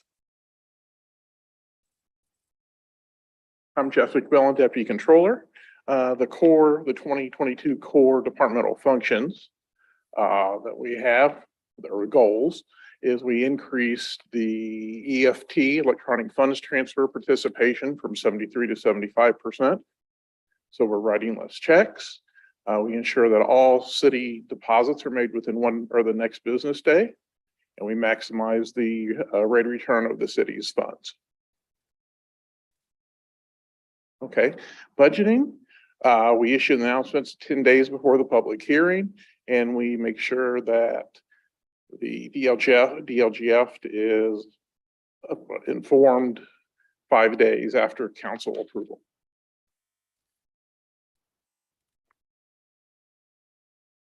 Updates for the area of research and special projects. The public safety local income tax, which is also known as PS Lit, is continuously monitored and reported. For this year, we have provided recommendations during the regular meetings with the dispatch, police, and fire. The Controller's Office collaborates closely with multiple departments to integrate software with the ERP system, as this is an ongoing endeavor. Some of our projects have included utilizing the Geneva and Paris system for the parking garage revenue. Also the rec track system for parks. In the area of internal auditing, reaching the goal of obtaining an opinion on the 2021 financial statements from the State Board of Accounts, also known as the SBOA, has been delayed. Reaching this goal is solely controlled by the SBOA, and at this point, they are behind schedule. As of today, 16 of the 18 cash funds have been audited. The remaining 2 cash funds will be audited by the 1st of September, or the beginning of September, rather. And as usual, all of our cash accounts have been in very good standing. 23 budget goals for the core department functions is to increase the electronic funds transfer process or payment process to 77%, and to establish a monthly training for new employees about purchase order processing and the process. Also, regrouping of commodity codes to determine an aggregate level of goods purchased, which it could help in leveraging buying power and getting reduced cost. Okay, budgeting, coordinate with the city departments to ensure the documentation is complete and distributed prior to the budget hearings in August.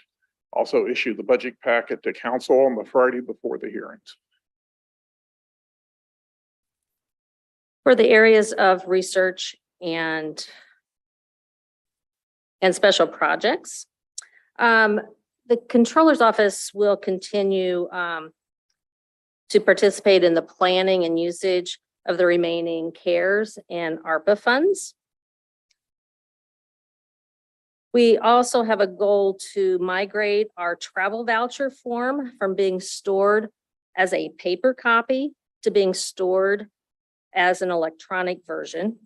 Right now, the vouchers are saved electronically, but paper copies along with receipts are also printed. The State Board of Accounts must grant permission to replace the printing of the paper vouchers as our official documentation. In 2023, the Controller's Office has a goal to continue supporting the potential convention center expansion the Trades District Tech Center, John Walden Arts Center, as well as Hopewell.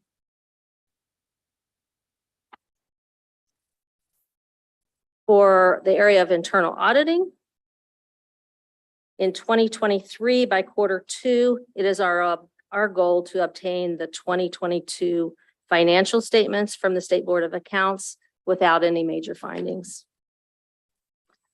The auditing of cash funds will continue in 2023, with the ongoing accounts being audited twice a year and the seasonal accounts being audited once a year. Our highlights for the 2023 budget. Our overall request is $3.1 million, which reflects a $987,000 increase from 2022. This increase basically occurs in two categories. Category 1 request is $1.2 million. This increase will cover the 5% cost of living increase, which aligns with the citywide proposal. In addition, the budget will cover the cost of a new grant research and sourcing manager position that will be placed in our office.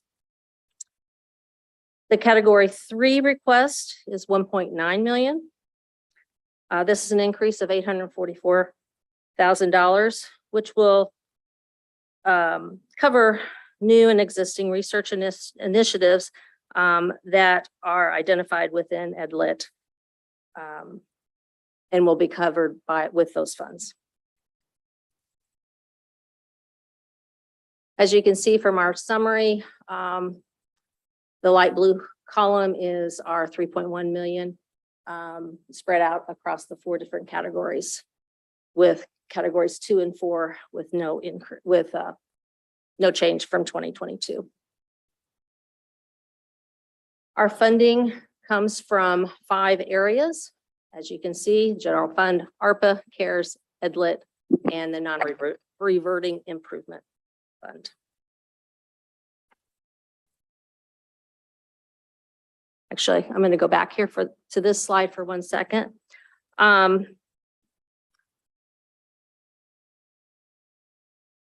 controller's general operating request is $3.1 million. But as usual, the controller's office also administers a number of other funds, which total $11.2 million. And those funding sources include debt services, the police fire pension fund, Board of Public Safety, food and beverage tax, as well as the vehicle replacement. If you add the controller's general operating budget of $3.1 million with these additional funding sources, the total budget is $14.3 million. So in summary, the 2023 controller's budget increases align with the stated goals presented this evening. And we thank you very much for your consideration of the Controller's Office 2023 proposed budget. And Jeff and I are available to answer any questions that you may have. Thank you. All right. Thank you very much for the tag team presentation. We'll go to our council members. Councilmember Volan. Thank you, Mr. Chair, and thank you to both of you for an interesting presentation. Can you, I'm trying to find the slide where you talked about the increase in category 3. Can you break that down a little bit? What's already being done with category 3 and the other service, and why the large increase? I know that this is a lot to do with various new funding streams that have come available, but can you break down the increase a little bit more? I'll jump in there if you don't mind. Jeff Underwood, City Controller, help my staff out a little bit. As you can see on this, the increases, there is $40,000 in the ARPA fund. That's primarily for short-term project management that we would administer with other departments to help with all the various activities that we've got going on. That I figured, yeah. Yeah. The $250 in the CARES, Caroline Shaw spoke to this. The way that the CARES fund is set up, and this is just inside baseball, is it falls under the controller's office. That is the amount that we've allocated for the compensation, classification, and career path study. So that's an increase there. If the ED Lit and the general fund budgets come together, and then the non-reverting amount is a combination of two things. Typically, we budget for out of that for our IAC dues, AIM dues. And in addition, this is another one of those inside baseball because that fund is set up under the controller's office. There's $150,000 for outside legal services that Beth Kate talked about earlier in her presentation. So that's the primary changes to our budget. In addition, we have funds available for both financial advisors for various projects, whether it be annexation or special projects to do with Hopewell, the old site, and so okay. So it sounds like most of the increase is in relatively short-term funding, ARPA and CARES. How would you characterize in the last 40 seconds what the long-term increases are most about? It would be the addition of the grants person, the research and person that Cheryl talked. Okay. Okay. And finally, I see. Otherwise, it was pretty much a flat budget. Okay. And finally, I see you've moved all of the category 1 funding out of the general fund into the ED Lit. Any thoughts on that? It's just the way that we tried to simplify how we utilize the funds out of the ED Lit because it's got to be spent directly out of that. It's primarily 4 departments, but it's HR, ourselves. You heard Rick Dietz talk about their share, and then you'll hear Thursday night Public Works allocation from the. Okay. Yeah. Thank you. Thank you. Thank you. Councilmember Scambolery. Yes, thank you. Thank you for the presentation. I think you sort of explained this, and I apologize if I'm being slow, but I need you to walk me through it again. Office of the Controller budget by fund, there are 5 different funds listed there as sources for your operating budget, correct? And on this Tableau report that we got, there are 14 different funds listed as sources of funding for your office. So discuss, I guess, is what I'm saying. Well, those 14 are condensed down to the ones that I mentioned, which is debt services, police and fire pension, Board of Public Safety, the food and beverage, vehicle replacement. They're all condensed. That ends up being 11.2 million. Which brings you to the 14.34. Exactly. Okay. So if you, the controller's office, administer these funds, they appear only under yours. So for example, the parks bonds don't also appear under parks. They just appear under the controller's office, even though they may benefit parks related projects. Okay. Yeah, this is Councilmember Scambolery. This is the debt. It's the principal and interest. I'm sorry. Go on, Mr. Underwood. Sorry. This is just primarily the debt service payments. So we're responsible for making those semi-annual debt service payments for all the different bond funds of the city. So that's why they're listed under us, and we just basically make the payments.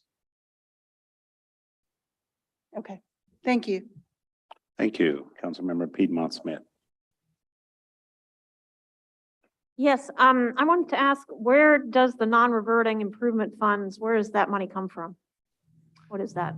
This will spend the most of the money that's left in that fund. This is the old in lieu of annexation West Side Fund that originally was started when we had the major industries on the west side. So this spends the remainder of those funds out of there. Thank you. And then I may have missed it. The big increase in category 3, what was it? 900, $75,111 in ED lit funds in category 3. What is that going to be used for? It's really broken down to outside services for financial advisors. And there wasn't an increase. It was just a transfer from the general fund into the ED lit so that it made it simpler. The big increases were in ARPA for project management, $400,000, the $250,000 for the comp classification study, and $150,000 for outside legal services. So the ED lit 975,000 is not new expenditures. No, it would have appeared in the general fund last year. So it mainly goes to, what did you say, consultants? Project management is part of it, and financial advisors. So the project management, that's in-house, right? Or that's, It allows us to bring in short-term outside project management. So essentially, rather than adding long-term employees for short-term projects, we do outside services for project management on big projects that have a 1 to 3 year time period. okay. All right, thank you. Thank you. Councilmember Flaherty. Thank you. This was probably best directed to your presentation earlier this evening, Mr. Underwood, but I'm going to ask it now since you're here and it might help me with the rest of the budget process, which is in reviewing the annual financial reports from last year and previous years to help me decipher where revenues go into what funds and how those flow. I was just looking up, vis-a-vis your comment on the council budget about alternative transportation fund. I noted like the last several years, there's been a $300,000 transfer in from another fund into that alternative transportation fund. And then, there's this disbursements as well as part of that financial report, as you know, and sometimes different funds note transfer out, transfer to another fund, just like some note transfer in, transferred from another fund. From my initial review, I'm not seeing how to track that. So in particular, for example, what was the fund the money came from for the transfer in to the alternative transportation fund? And then similarly, when I see transfer out, transferred to another fund, how am I able to tell where that went specifically? Is that discernible from the financial report? It is not discernible. It can be, but because there's a lot of transactions, it's not necessarily easy to do.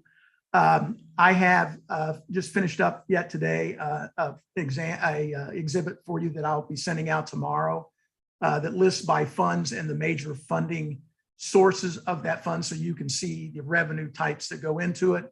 And that will include a couple of funds where we transfer into, which this is one of those, where that comes from. And I believe in this case, it comes from our Cumulative Capital Development Fund, CCD. Okay, thank you. Thank you. And before we go to the next question, Mr. Lucas, with the vehicle replacement pension, police pension and fire pension, they're all part of this controller's presentation. So that's how we got, okay.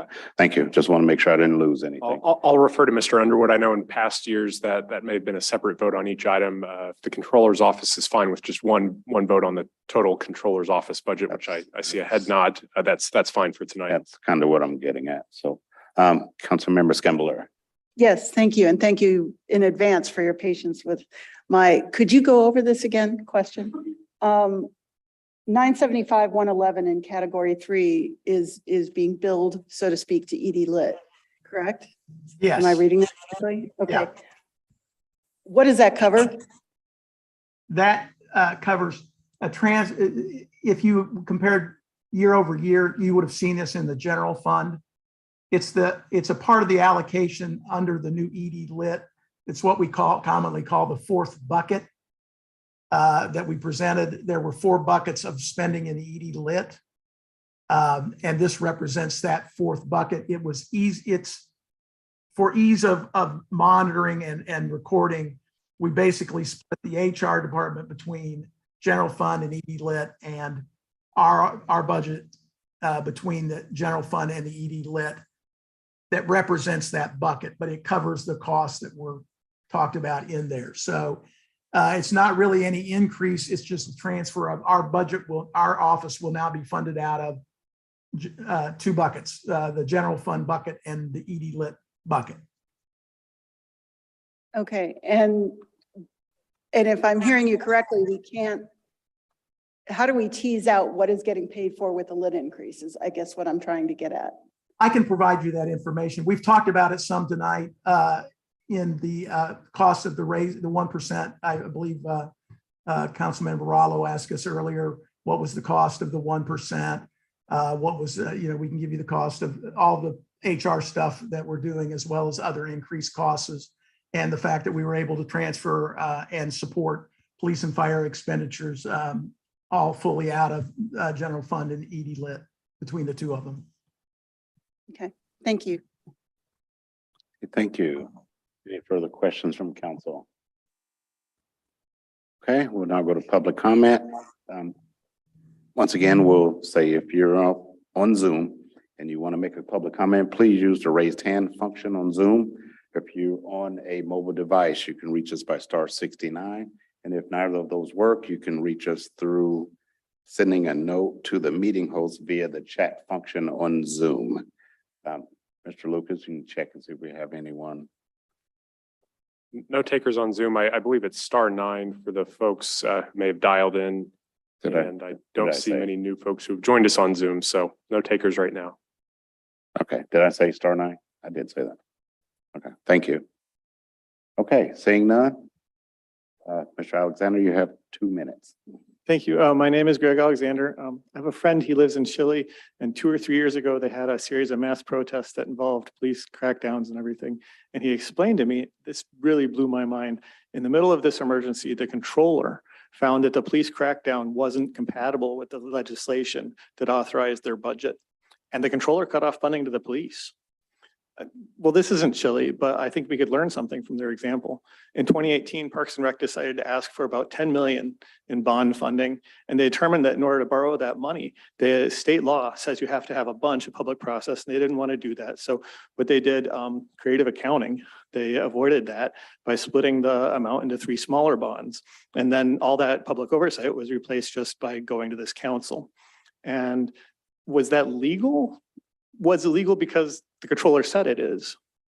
And I don't care, as long as the oversight's effective, but it wasn't.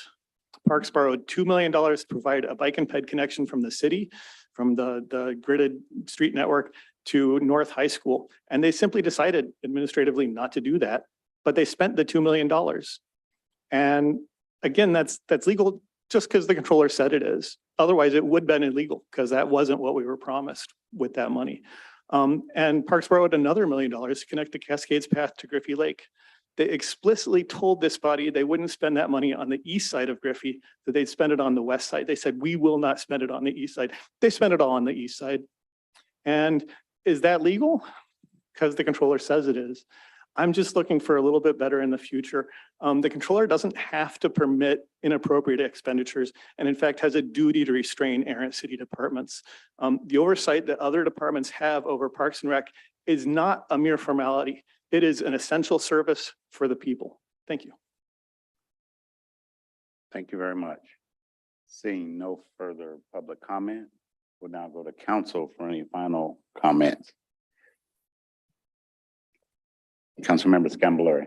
Yes, thank you. I'm going to pass on this particular budget. I just want to have, not to suggest I have a negative perception of it, but I want to better understand the 14 different funds and how they're reflected in the controller's offices, the work of the office of the controller. So I just want to mention that. Thank you. Any further final comments from council? Being none, I do believe we're ready. I'm sorry. Councilmember Volan. Thank you, Mr. Chair. I'm again intrigued by Mr. Alexander's comments, although I think that they really are questions for the Parks Department. But I think that I'm not sure how Indiana state law defines controllers in the same way that the country of Chile might. But he raises a good question that continues to be insufficiently addressed. But on the merits of the budget itself, I mean, I still continue to have a qualm here and there with the free movement of money between different departments. But I think in the end, it's more important to know that money from a certain fund was spent correctly than who necessarily spent the fund, even though I'm still not a fan, for example, of the council having the sidewalk fund underneath it. But having said that, I do want to express appreciation for the improvements to the budget itself. The fact that there are now 3 full years of actuals in each chart that we're seeing tonight. And we're seeing the new chart that shows where money's come by fund. I think that's probably the single most significant presentational innovation tonight, is that it's easy at a glance to see what are the sources of funds of each department, and that frankly, a lot of departments have a lot of a lot more sources than we might think at first glance. So those charts continue to be useful, and I am looking forward to scrutinizing the rest of them as we go through the budget process. So thanks to Mr. Underwood and his staff. Thank you. Have any more final comments from council? Okay, seeing none, I believe we're ready for due process recommendation. Will the clerk please call the roll? Councilmember Flaherty, Yes. Smith, Yes. Piedmont Smith, Pass. Rosenbarger, Pass. Bolin, Yes. Sims, Yes. Camilleri, Pass. Sandberg, Yes. and Rallo. Pass. Thank you. Thank you. That was 504. And thank the controller team for the presentation. And now we will move to the office of the mayor. I believe we're welcoming the deputy mayor to his first official presentation this year. Budget. Second. This was second. You were here last year? Really, it feels like forever for me, like I've been here forever, but no, I'm just playing. Yeah. Hi, I'm Deputy Mayor Don Griffin, and I'm pleased to be presenting to you the Office of the Mayor budget for 2023. This is my second budget process at the city, and as before, I look forward to your feedback and suggestions. And it really has been a pleasure working with all of you, learning a lot about you as people, and it's made it much, much easier for me to take on a job like this, and I've really enjoyed it. So thank you so much for being great partners. The Office of the Mayor provides strategic direction and leadership to 16 departments and nearly 800 full-time employees, plus Bloomington Transit and the Bloomington Housing Authority.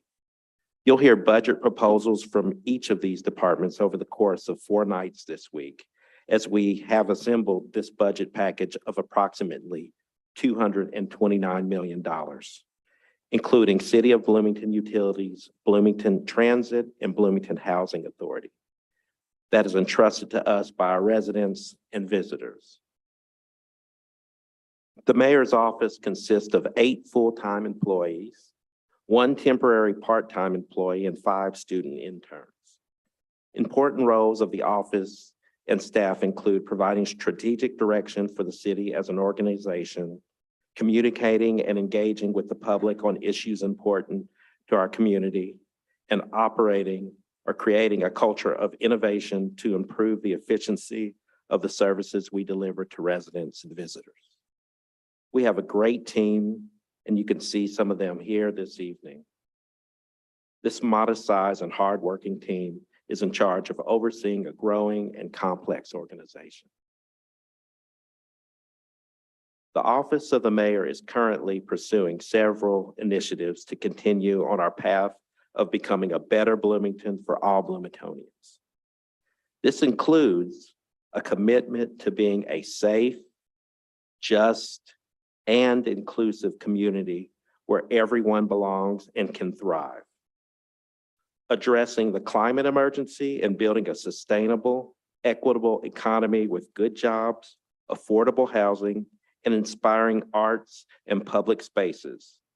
And an ambitious and innovative city government delivering cost-effective modern services and advancing quality of life every day for current and future generations.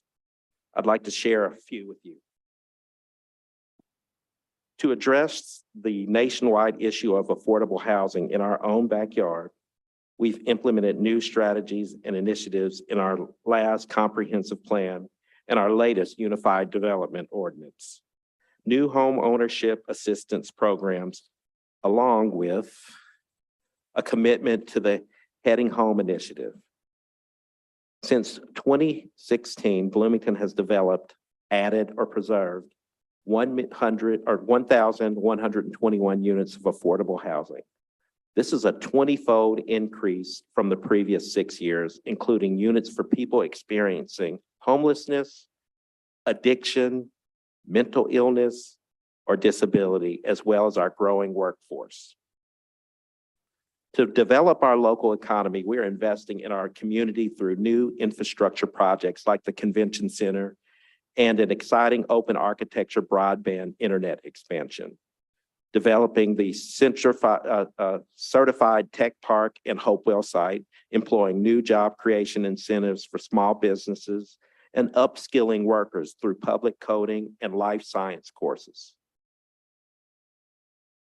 While we develop our economy, we understand that it cannot come at the expense of our environment, which is why we continue on the path of sustainability established in the city's first climate action plan. This includes solar power, trails as transportation corridors, innovative waste and wastewater systems, enhanced public transportation, and new $1.6 million annual funding for progress made possible by the recently passed LIT. A commitment to diversity, equity, and inclusion with a racial equity plan and 2 new resident-led task force to evaluate, report, and propose recommendations to address racism and discrimination in Bloomington, including the future of policing task force. The city has initiated an open data portal, Be Clear. This is a one-stop place for an ever-growing assembly of useful data that is open and accessible. Our office has been ambitious in pursuing these projects. We are guided every step of the way by the community, who are able to participate in many ways through public meetings, boards and commissions, and even directly to our office, which increases transparency and community engagement. Let's start with some updates on our 2022 goals. We continue to make transparency a priority, and in 2022, as in past years, we delivered a state of public safety report, and we keep working on publishing our regular budget goal updates to increase both transparency and accountability. The mayor and/or deputy mayor conduct regular meetings on key areas of focus, including weekly meetings about homelessness, bi-weekly meetings about affordable housing, planning and transportation, and Hopewell. We also have monthly meetings about citywide projects, climate action, public safety, and bi-monthly meetings about Sibling City and the Green Ribbon Panel. The mayor's office collaborates with other city departments on all major projects. A couple of projects we'll highlight are Hopewell and the Convention Center. The administration meets weekly on the hospital redevelopment project, now titled Hopewell. Currently, both IU Health and we are in the process of demolition on our respective sites in preparation for construction to begin once that demolition process is completed. And as we've discussed in recent conversations about the Convention Center, Meetings with county colleagues and relevant stakeholders are ongoing as we seek to move this project forward. Communications continue to be a crucial function of our office, and communications demand increases as a function of traditional media changes and community expectations grow.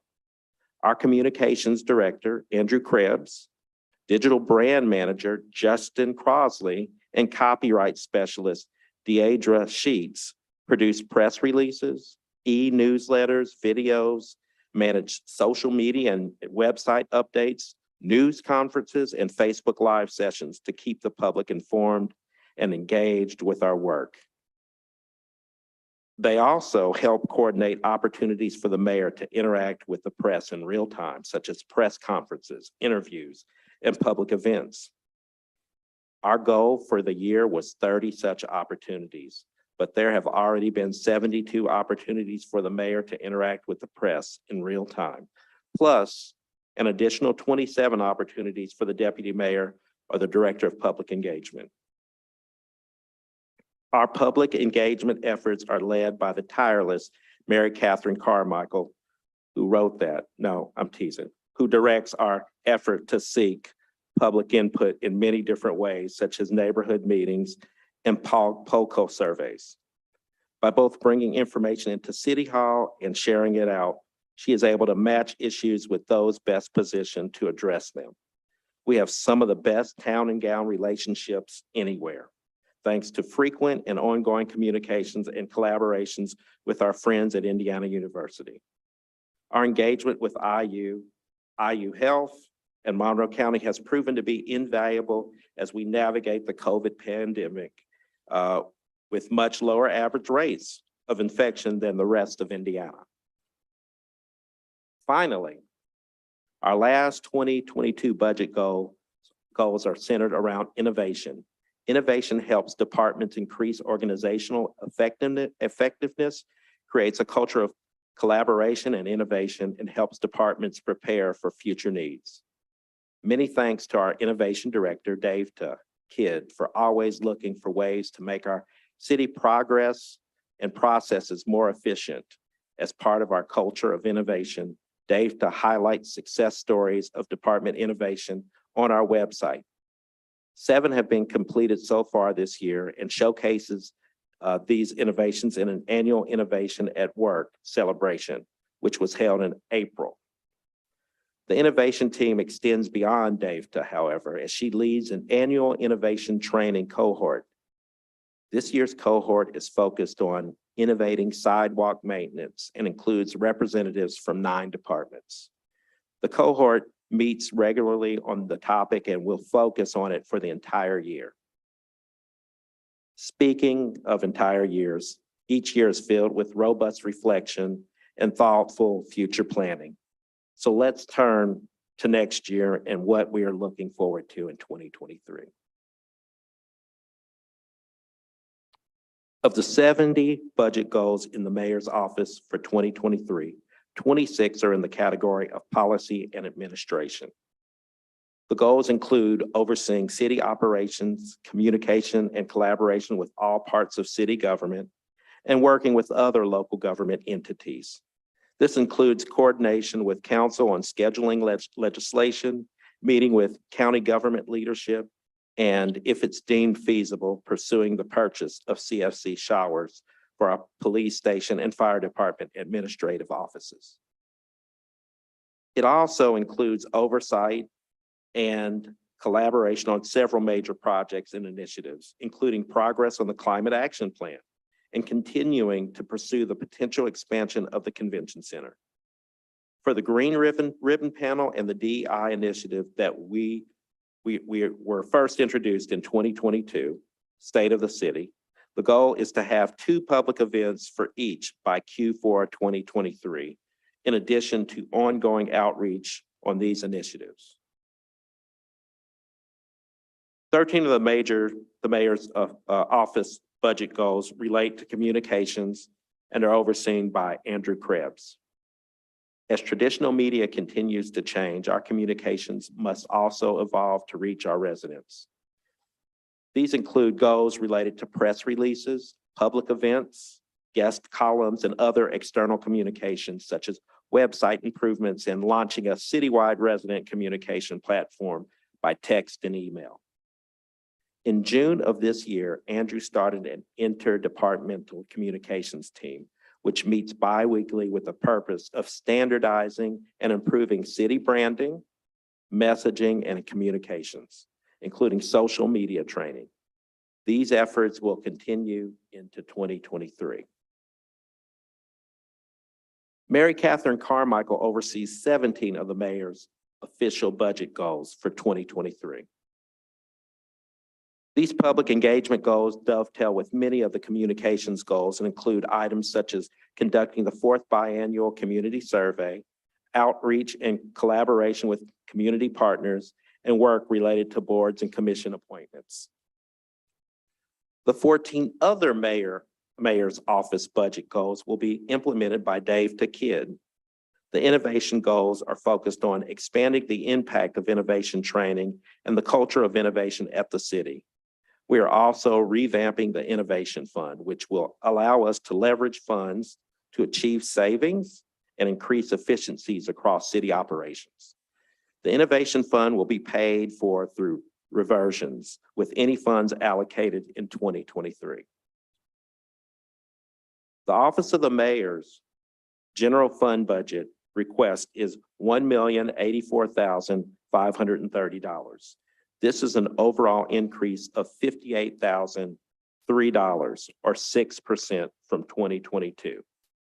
A few highlights include in category 1, personal service request of $962,490. This is an increase of $58,003 or 6% from 2022. And this is due to salaries and wages. Our regular employees will have an overall 5% increase in wages and related benefits and a $1,000 annual bonus for non-union employees. Salary and wages for temporary employees, this reflects increase of $26,000 to fund the copyright specialist. This summary chart shows an overview of the mayor's office budget from 2019 to 2023. The Office of the Mayor provides strategic direction and leadership to our 16 departments and nearly 800 full-time employees, including collaboration with Bloomington Transit and the Bloomington Housing Authority. We trust our Office of the Mayor budget request aligns with our major initiatives of public safety, equity, civility and justice, affordable housing, economic development, climate change and sustainability, transparency and engagement, asset management and investment, innovation and diversity, equality and inclusion. Thank you for your consideration of the Office of the Mayor 2023 budget request. I would be happy to answer any questions. Thank you, Deputy Mayor Griffin. And I do apologize for misspeaking on your tenure. Fine. Hey, I know. There's a lot going on tonight. And it's not over yet. I know. Okay, we will now go to council for any council questions for Office of the Mayor's budget. Okay, You voted. Councilmember Boland. Thank you. Thank you, Mr. Chair. I wonder if Dept is in the room to discuss the idea behind the innovation training cohort. She is not. Okay. Well, can you at least discuss sort of sorry, go ahead. No, but if you have any questions, I can relay them to, I can try to answer some of it and we'll just have her write it back to you as well, write the answer back to you. Okay, well, it's a general question, just sort of how have the first two cohorts panned out? You know, how is this third one doing. Like I just sort of wanted to understand some of the outcomes of those cohorts. Okay, that is a Dave to question. Yeah. I mean, All right, well, I thank feel you. it's going well from our meetings, but yeah, she could elaborate a lot more. I know she's very excited about this team that she has. Very good. Thank you. Thank you. Any further questions from council? Councilmember Rosenbarger and then Councilmember. Thanks, and thank you for that presentation. I Amber. also just wanted to ask a question about the Innovation Fund. So what you're saying is that's brand new, is that right? I think it started, the position started with a fund at one time, a small fund, and I don't think it's ever we've ever gone back to it. But the hope is that with savings that she's helping create in other departments, that she'll be able to fund her, her new projects through that. Okay, yeah, that sounds great. Thank you. Oh, Dept. I'm sorry. I've been trying to unmute. I wasn't initially made the co-host. I really appreciate the questions about innovation. To answer Steve's question about how are the cohorts going. So we're in our third cohort. The first one was to explore the possibility of doing leaf management differently. And we piloted with just 22 households. The second cohort expanded that to 493 households. And the result of those cohorts is that we have 11 employees in a number of different departments throughout the city who now understand the design thinking, the human-centered design thinking framework, and are able to introduce their own projects. In addition to, as the mayor mentioned before, we are taking the bold step of, in 2023, discontinuing the leaf vacuuming service because we've demonstrated through 2 different pilot programs that it's possible, if we provide residents with the necessary training and support for mulching and composting, that it's possible, and supplement that with the yard waste pickup, that we can do away with the vacuum yard waste collection. In addition, you may have heard, and Mr. Zodi may expand on this when he's presenting the Housing and Neighborhood Development budget, that Angela Van Roy, who was one of the first cohort members, is embarking on a really ambitious project to explore how to bridge that gap between when an IU student is living in a dorm and then when they transition to living in a neighborhood.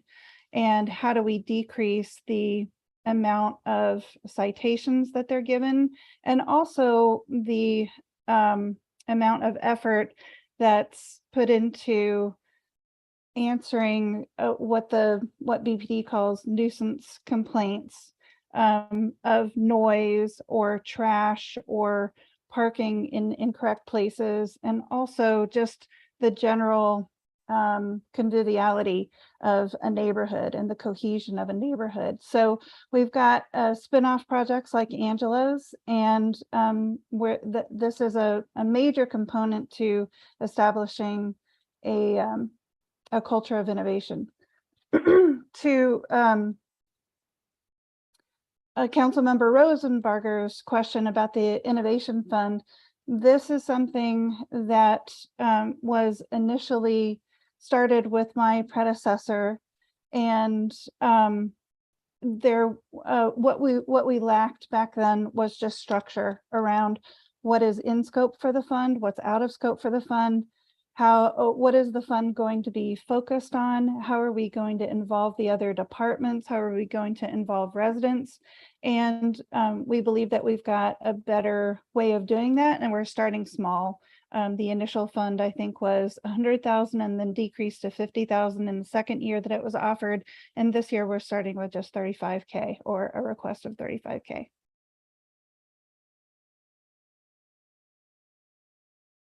Thank you. And Councilmember Sandberg. Thank you. I have several questions. Most I'll probably submit in writing, but here are two I'd like to get out quickly. The first one has to do with the affordable housing. The 1,121 units, I'd like to see a breakdown of where those are and maybe even some unit costs. If we could get some specifics about developments that were produced that are now being counted as these affordable housing units. And are they affordable or are they workforce? You know, the distinguishing as to the cost of some of those units, I think would be helpful. And also kind of a general idea of where the Housing Development Fund dollars have gone in the past year. I think that would be very helpful. My last question has to do with the purchase of the CFC side of the showers building. It's worded in a lot of places here, if feasible. This will be something that we pursue. My question has to do with what's being done to assess the feasibility. And is this a done deal? I mean, it almost sounds like it's being trotted out as, yeah, we're going to do this. And I just want to know, for the sake of both the police and the fire, who we all know have undergone severe stresses due to the flooding of both areas, we need a new place for both of these operations to be. But is this the absolute best we have? I really want to know more about the feasibility study and what's going into that. And are we taking the due diligence to make sure that's the best use of these ED lit dollars? Okay. Thank you. Do you want me to answer a little bit of that now? If you can now, but again, I'm Okay, in regards to the shower complex, very simple. You put in an offer to purchase on something.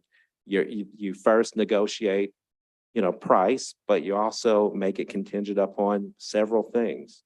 With a timeline of what is the structure like? And in this situation, it's not just structure, it's mechanicals, it's feasibility based on, can it be converted? How much is it going to cost to convert? That kind of thing. And so we are doing that kind of work right now. And we're going into it as, it's not a done deal. It's not a done deal. It's contingent upon these things working. If they don't work, then we don't do it. Thank you. And I appreciate that. And so then the next question would be, what other locations are you possibly looking at if this is not feasible? So that might be helpful too. There are other places that we are, yes. Thank you. Thank you. Councilmember Rallo. Thank you, Chair Sims. Thank you for your presentation, Deputy Mayor Griffin. I'm going to bring this up to you because I guess the buck stops at your office. And that has to do with what was discussed a little bit earlier this evening, and that is some of us on the council are frustrated by the scooter lack of enforcement of scooters in the community. We've heard a lot from our constituents about this. It's particularly acute with, regarding people with disabilities to find scooters blocking sidewalks. And it seems that there hasn't been any enforcement. And I'm sure your office must be aware of this. What can be done about this? Is this going to perpetuate lack of enforcement? Is it something that council needs to revisit in terms of contractual relationships with the scooter companies? Or, what needs to be done to facilitate if we were talking about geofencing earlier, maybe there are ways in which we could do this, but we were assured during the debate on scooters that this wouldn't be a problem, that this would in fact be addressed by, I think, multiple departments, city legal, public works, perhaps it could be enforcement by, neighborhood, what's the term? Resource officers, yes. There are a variety of ways to address this. So I guess my question is, can we have a commitment from your office that something will be done? You can't have a commitment that something will be done, and things are currently in the works, both from a standpoint of communications with the the scooter companies as well as Public Works, creating a plan on fencing and corrals and enforcement. So we've got a two-step process that we're working on. We want to do it right. And we don't want to, this fits in with our whole idea of alternative transportation when done right. So Mr. Flair, our council member Flaherty rode one. Was it today you rode one? A few weeks ago. A few weeks ago. I've ridden one several times. They make sense, but you're right. It has to be done right. And we have to put some teeth in it and let not only the riders know, but also the owners of the scooter companies who are making lots of money that it must be done right if it's going to be done in Bloomington. Thank you. And I'll wait to see. So I appreciate your being committed to it. Thank you. Any other questions from council? Okay, seeing none, we'll now go to public comment. Bowling. I can wait till after public comment to ask a question. Well, you might as well go now. I thought we had 3 minutes per. Go ahead, Oh, sorry. Councilmember Bowler. Well, I mean, I only got the answer to my question during Councilmember Rosenbarger's question. But I just wanted to ask Ms. Kidd briefly to describe the origin of the third cohort and to just talk about it a little bit because it's different than the first two cohorts. Yeah, thank you. It has some similarities with the first cohort, actually. So in the first cohort, we received an in-kind grant from Bloomberg Philanthropies in order to further explore a topic of our choosing. And at that time, we looked at leaf management. And because the funding was granted, or the in-kind grant started in February of 2020, it was pretty soon after our initial boot camp that Bloomberg said, our program that we're supplying to you was structured to be fully in person, and we're not sure that we can complete our support to you as we initially had planned for. I have a background in process improvement and human-centered design, and so I completed the training of the initial cohort. Bloomberg this last year came back around and said, we'd like to open up the application process again to offer cities, and we've got a different way of doing it. This is much more hybrid, mostly virtual. And I asked if we could apply again because we weren't able to, or they weren't able to conduct their full training with us. And they said, you're free to apply. And they put us at the front of the list. And so this year we're receiving weekly coaching sessions that are at least an hour and a half long from the coaches that are supplied by Bloomberg Philanthropies. We get access to all of their human-centered design videos that we catalog and we can reuse after this program. We get copies of all of their slide decks. And the topic that we're exploring is the maintenance of sidewalks, with the goal of every sidewalk always navigable by everyone all the time. And we're getting ready to go. So we've explored the problem. We've done some research. We had a midpoint presentation. I believe Sue Scambolari was at the midpoint presentation. We're now into prototyping. We've done some community engagement, and President Sandberg was at one of our community engagement meetings. And we're going into prototyping where we will Our time is up. Thank you. I get the idea, and that's Okay. Excellent exegesis. Thank you very much. Thank you, Thanks. Mr. Chair. You're welcome. Do we have any more comments from council?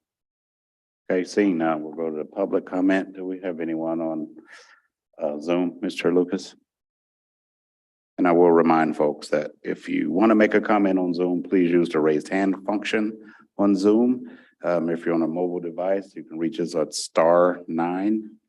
And if none of those work, you can send a note to our meeting host via the chat function on Zoom.